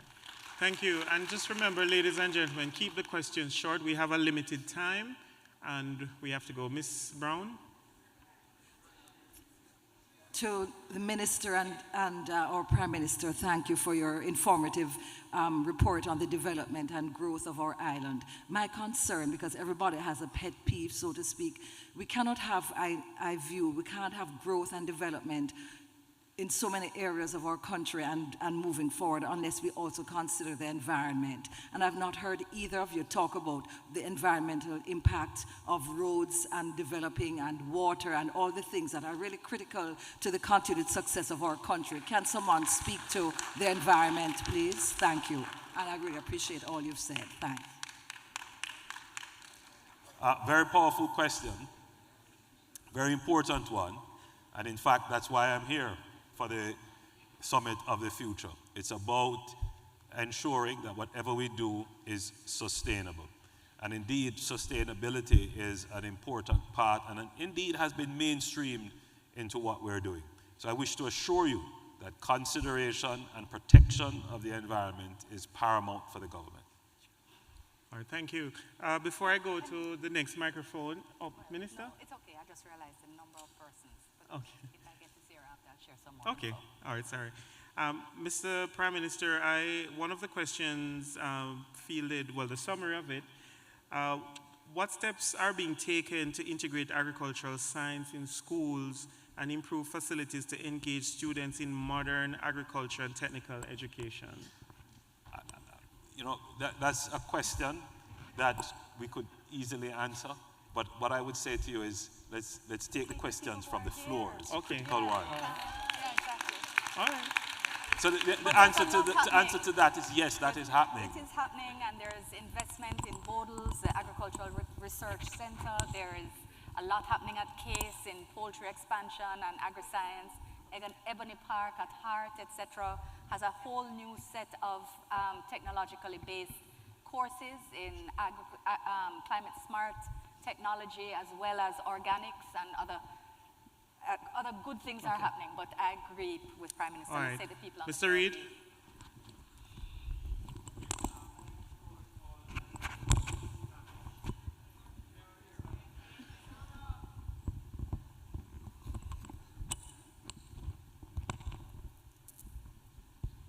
All right, while they're fixing that mic, I'll come back to... It's good. It's okay. It's Okay. good. Yes, protocol has been established. Now, it's a fact that mental illness has been on the rise, especially amongst young people. What mechanism do you have to combat that? Right, so there's, that's an excellent question. Mental health has been an increasing issue across the world, especially after COVID.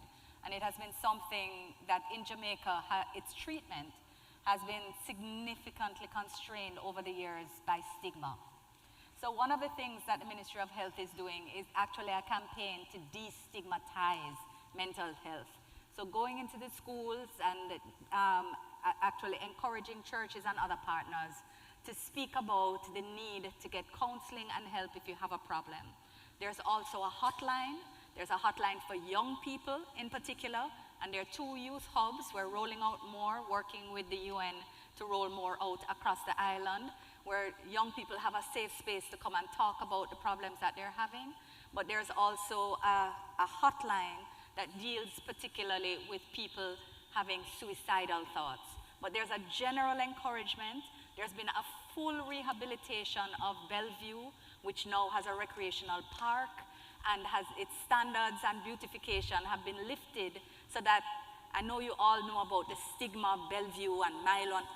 All of that is gone. It's about trying to ensure that people get the help that they need and they get it how they need it.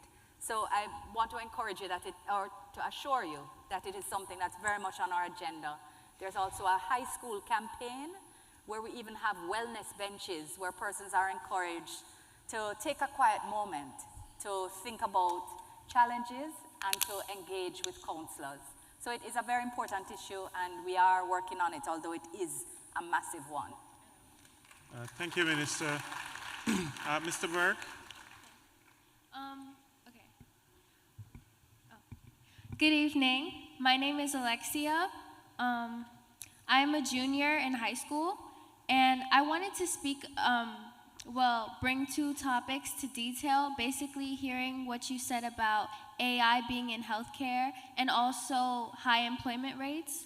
And I also wanted to speak on behalf of a lot of kids that are my age that have concerns about this. I have been looking to become a neurosurgeon since the age of 4 years old. I went to Jamaica in April recently, and I saw the campus of the University of the West Indies, and I've been looking into that. But after hearing about AI being in healthcare, I was wondering if that wouldn't be considered a possible conflict or a risk that could have due to artificial intelligence being involved in healthcare, which is also involved with life and death situations. I don't think that the intention, and that's a fantastic question, and this is the incredible time in the world in which we are. And we were talking today, as a matter of fact, about how being in spaces where young people come, they always introduce a new area of discussion or a new perspective on matters, which is why it's always so important to have you present. So thank you for your question. We're aware that AI has challenges as well as opportunities. And I think the world is trying to figure out, of course, how best we leverage the opportunities and not be crippled by fear of the challenges. So a lot of the work that's happening now is about international cooperation on these issues. In fact, it's one of the things that PM has called for and will call on the world in respect of again tomorrow.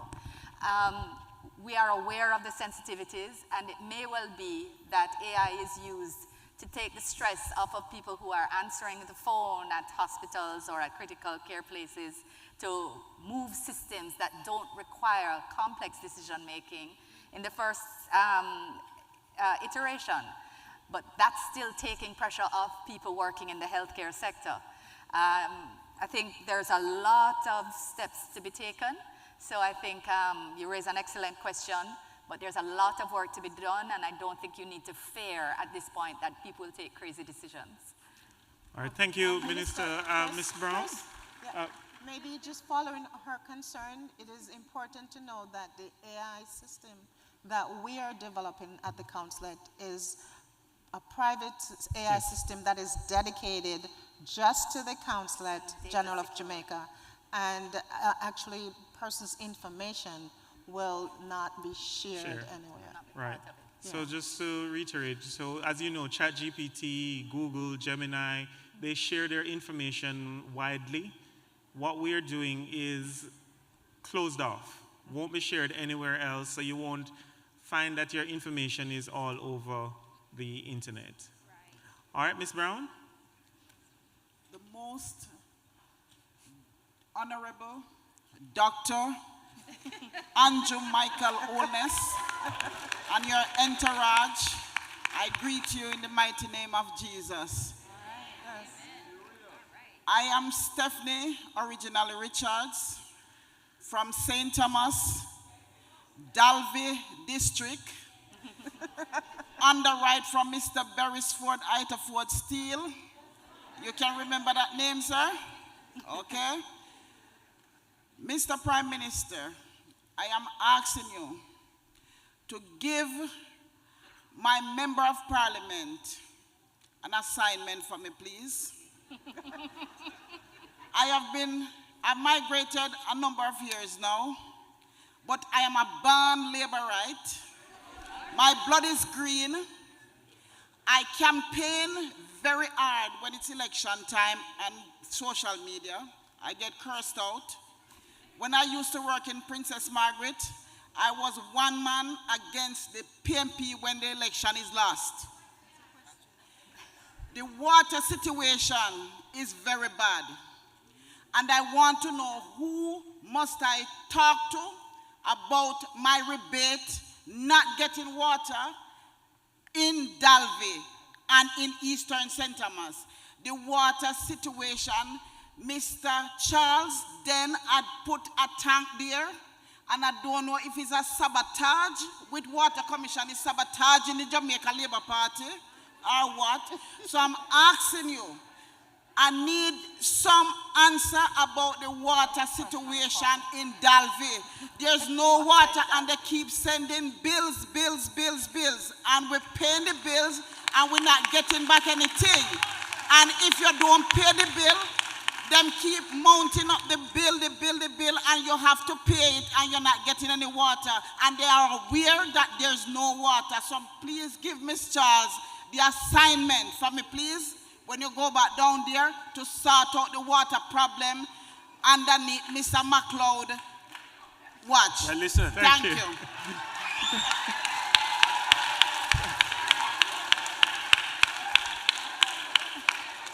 Even if I did not take notes, what you have said is seared in my mind. So when I go back, I am going to look up the water situation in Dalvey and see how best we can alleviate the circumstances there. I appreciate very much your very strident advocacy for your community. God bless you and thank you. All right, thank you, ladies and gentlemen. All right, just a little reality. We only have 5 minutes before we have to leave the theater. So we'll take 2 questions, but we have to... Extended to 10. Oh, did? Extended. No. The time has been extended. So we can take 20 more minutes. All right. All right. Yes, let's go. All right. Miss Reynolds. Good evening, everyone. I had the opportunity, greetings to everyone on this stage. Thank you so much for this evening. I had the opportunity to attend the town hall back in 2016 when I posed the question as someone who was starting her dissertation journey. I am an occupational therapist and I specialize in autism with children. And we have a very dire situation in Jamaica. And I asked the question years ago about how we can repatriate professionals into the special education system, because I had the opportunity to visit and lecture at UE in 2016 when I met 2 out of only 3 working occupational therapists in special ed. So I would like to know, 8 years later, what improvements or what infrastructure do you have in place to address this special education deficit, especially the rising increase with children with autism? Thank you. I can't give a full, thank you for that question. It's such an important issue, and I, in fact, was just speaking to a gentleman yesterday who PM had charged with developing a plan for a school for children specifically who are on the spectrum. And I need to follow up with you on that and give you the update. But one thing I can say, and I don't have a full update for you, is that there's now an occupational therapeutic center at Maxfield, on the property of Maxfield Children's Home, but it's not only closed to that home. So it deals with the full spectrum of treatment, and it is fully staffed. We are expanding beyond that in training in some of the basic diagnostics, but I know that whatever we are doing, we need to do more, because the scope of the problem is deep. Another thing that we do have is an enhanced shadow program where you can apply to the Ministry of Education in order to get a shadow identified to help your child who is in school. So that's not, sorry, go ahead. Just quickly, because what has happened is that there is an increase in diagnosis. Yeah, and so that is a direct result of a greater service to help to diagnose the problem.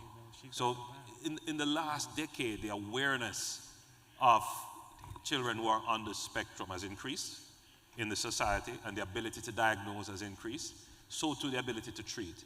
And what the government has done is to increase its budget. So now, children who are diagnosed can get, in some instances, full support, totally, for fees and treatment.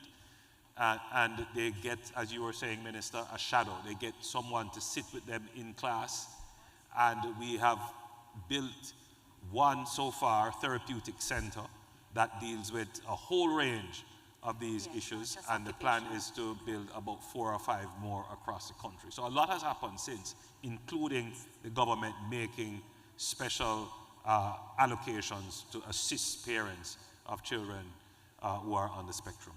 But we don't have enough professionals, Yeah, so if you want to come home, please do. Please do. There's a lot of work, and there's good private business and public business as well. It's an important area, and we need professionals like you. All right. Let us. We need the portal, so you have to create one for us. All right, thank you, PM, thank you, Minister. All right, there's a lady in a wheelchair at the back, and she had a question. Mr. Burke, are you with her? Yes, I am. Okay. Yes, I am. All right, go ahead.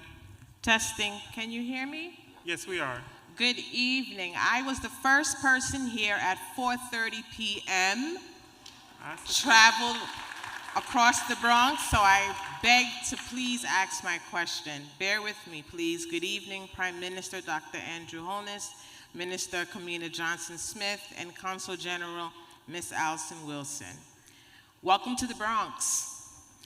I did some research, and Jamaican is the dominant Black immigrant culture in New York City. The Borough President's Office says there are some over 300,000 people of Jamaican descent in areas across the city. I am a proud descendant of Jamaican parentage. My late father from St. Mary's and my mother is from Manchester. I have been going to Jamaica since I was in my mother's womb. Excuse me, I'm sorry, but can you get to the question? Okay, I'll get to the point. Yes, the point is, I love Jamaica so much that during my master's program, I was given information of becoming a citizen of Jamaica. So I received dual citizenship, and I traveled to Jamaica every year. Unfortunately, due to gun violence, that's why I'm in a wheelchair, my first worry was, can I travel to Jamaica? And luckily, I was blessed with family and people in the community who renovated the home, and I can travel to Jamaica in my wheelchair. So my question is about the healthcare system. I had an uncle, retired police sergeant, who was in Mandeville Hospital. I had an aunt who was in Kingston Hospital, and the care was detestable. If I asked many Jamaicans here and in Jamaica, and they said, it's the norm. If you don't have money, you suffer, or unfortunately, you die. So my question is, you can have all the innovative healthcare systems. However, how can you make sure that the quality of care is given to the Jamaican community? Thank you.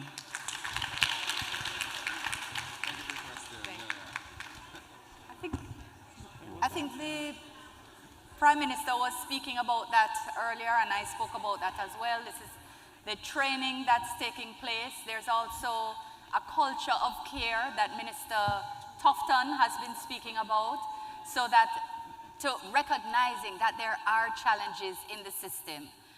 So we're not only improving infrastructure and the conditions in which our clinics and hospitals operate, but we're also trying to deal with training in respect of care. So I clearly can't speak to a specific circumstance, and I'm very sorry to hear about it, but I don't think there are specific issues that we could take further today. All right, thank you.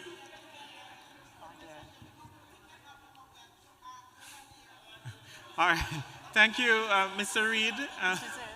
All right, next question. We have to move quickly. Mr. Reid. Good evening to everyone. Good evening, Prime Minister and your members that is with you. I'm a Jamaican. My name is Orel Dossard. Come from Mandeville. There, my father, Gaston Dossard, right? Question, sir. Get to the question. Prime Minister, my question to you is this. Me is a person who come home very regular, right? This year, me and my kids them the home, right? And we have where in which the beach them, we have a big problem with the beach.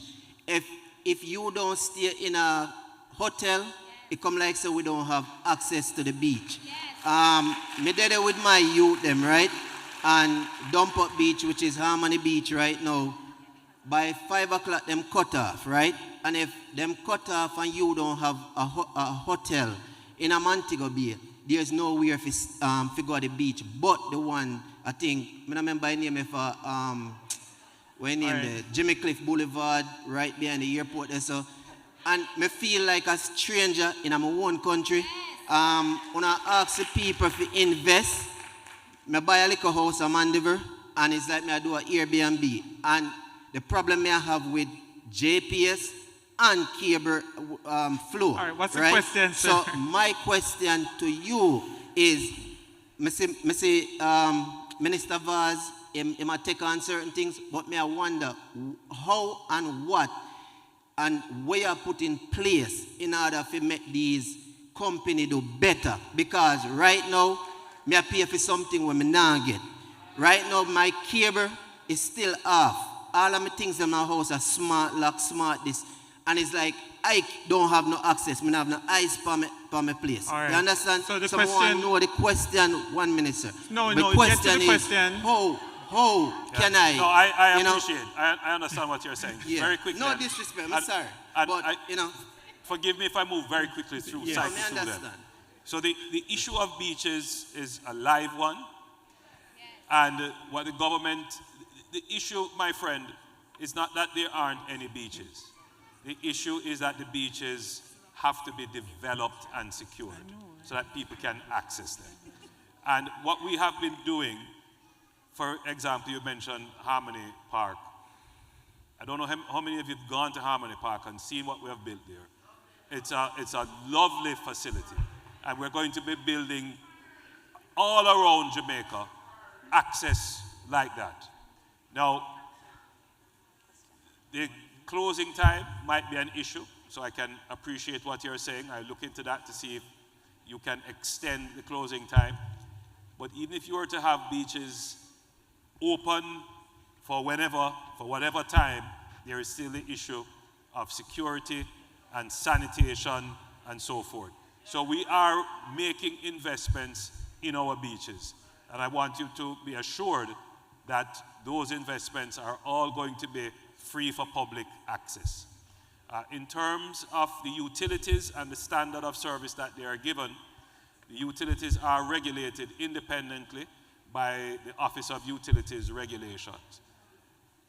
We have noticed, however, that there is a fall off in standards.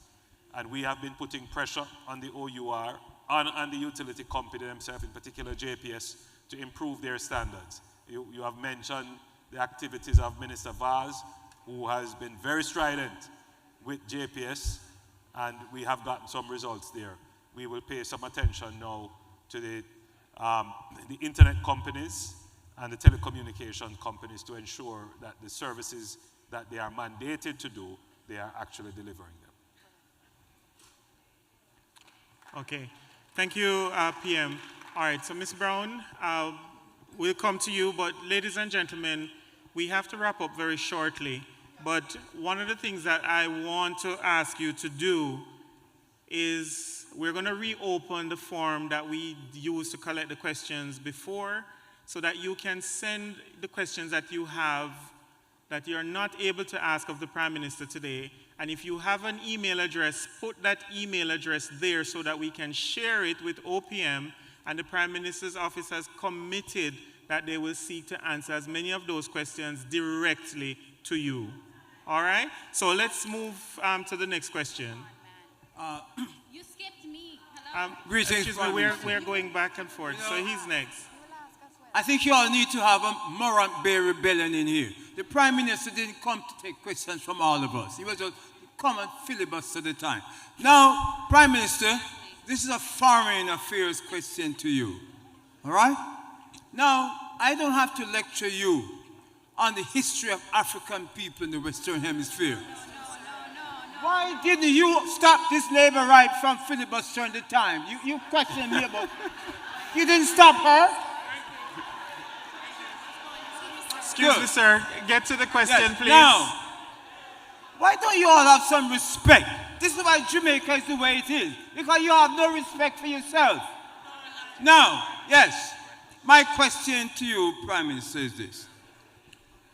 You know the history of Haiti, our family, our African people in Haiti. I don't need to lecture you on that. The history is there. Now, the United States has had its boots on the necks of the African family in Haiti for hundreds of years. The amount of invasion and the massacres that has taken place in Haiti at the hand. I'm leading up to it. The amount of massacres that has been perpetrated on our family in Haiti. To this day, the question I'm asking you is, what were the incentives that caused Jamaica, that traitor in Kenya, Ruto, and the rest of the CARICOM people to be sending mercenaries or Buffalo soldiers into Haiti to brutalize our people? Right? The United States don't want to do that dirty work anymore. So they hire out Quislings to go there and to murder and to massacre our race, our people. I want to know, what is the incentive for you leaders to take on such an assignment? That is my question to you. My friend, I respect your perspective, but I disagree wholeheartedly with what you have said. Jamaica is not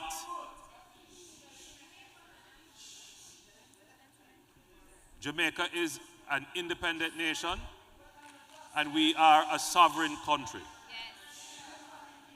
Let us be clear that we were invited by the government of Haiti. Let us be clear. I visited Haiti on a mission, and when I met with all the stakeholders, speaking with Haitians, not with people outside, Haitians, Haitian stakeholders, Haitian politicians, Haitian churches, civil society, intellectuals and academics, they have all said that they need security support. But let's be clear, we are not acting on the directions of anyone. I want that to be clear. This notion that we cannot act with our own agency is false and should be dismissed.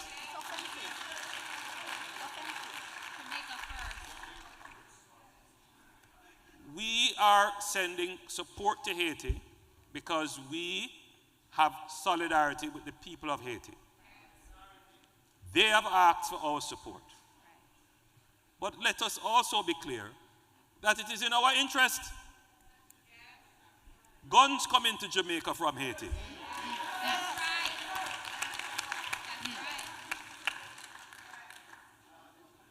Please, sir, accept that Jamaica can act in its national interest.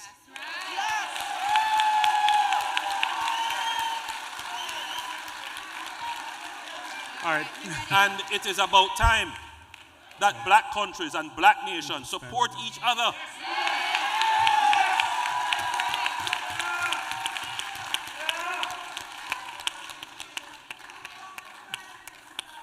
All right. Thank you, Prime Minister. All right, we go to that, Mr. Burke. The last two questions, Mr. Burke and Ms. Reynolds. All right. Good evening, everyone. You said that we scarcely hear that we want a better economy. To purchase property in Jamaica, why is it quoted in U.S. currency as it's defaulted as the primary currency and not the currency of the land? The prices in U.S. currency is not feasible to Jamaicans that want to return home. I would like to know how will you regulate this situation, because this would be the next step for capital investment growth.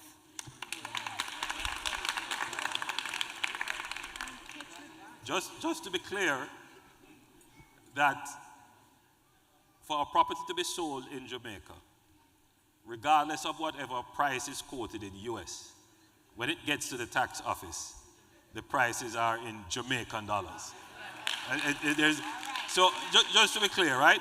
So this is a private transaction between two persons. The government can't intervene and specify. It's because we do have a free market, essentially. But your underlying point is, why is, property cost so high? Why is the real estate cost so high? And again, I will point this out to you. Because there is great demand. Be frank with you. I give you a respectful of the time. We have built a housing development and we have advertised 500 houses for sale. 26,000 persons sent in applications. There is 100,000 housing deficit in Jamaica. So if you want an industry to invest in Jamaica, real estate and construction, because the demand is there, and not just from Jamaicans, but for Jamaicans living overseas. What we would love is more efficiency in construction, innovation, and technology. So I'm throwing it out. If you want to invest in Jamaica, real estate is the place to invest. All right. Thank you, Mr. Prime Minister. So the last question goes to the lady by Ms. Reynolds. Good evening, ladies and gentlemen. Good evening, Mr. Prime Minister. My name is Kishelle Davis. By profession, I work on Wall Street, and I'm also competing for Miss World America. My question is to expand on your point regarding diversifying the Jamaican economy. Looking at Singapore as a case study, between 1964 and 2022, the Singaporean economy has expanded from 468 million to currently in the billions. A major contributor to its economic growth is within its financial sector that contributes up to 13.5%. Regarding Jamaica and growing the economy, what plans are in place for Jamaica to become a financial hub of the Caribbean to even include South America? Go ahead. I will ask the question again. What plans are in place for Jamaica to become the financial hub of the Caribbean to include South America? All right, so let me be clear with you on this. Jamaica is already the financial hub of the Caribbean. Jamaica, you may not know this, but Jamaica has the most advanced financial sector in the entire region. Let's be clear on that, including the Dominican Republic. Jamaica's financial sector is really set to become the leader, not necessarily in Central America, but even in Central America, except for Panama, our financial sector has really done well, and we continue to strengthen it. And in fact, our economic stability has led quite a bit of financial stability to the financial sector. And it is going to become an asset for Jamaica. So my answer to is yes, we are already on that path. All right. Thank you, sir. Thank you so much, and thank you, Mr. Prime Minister. Ladies and gentlemen, unfortunately, we have to exit the building by 10 minutes to 10. We have to exit the building, so please, ladies and gentlemen, if you registered for this town hall, I will share an email with you with the questions, and you can send your email. We'll forward them to OPM and the Prime Minister's office through Minister as well. Can we send to you as well? Send to OPM, just send to one Okay, so we will send them all to OPM, and we'll seek to have the answers to your questions. So again, thank you so much for coming. Again, thank you all for coming, and get home safely. And I hope to see you again maybe next year. God bless you all, and thank you.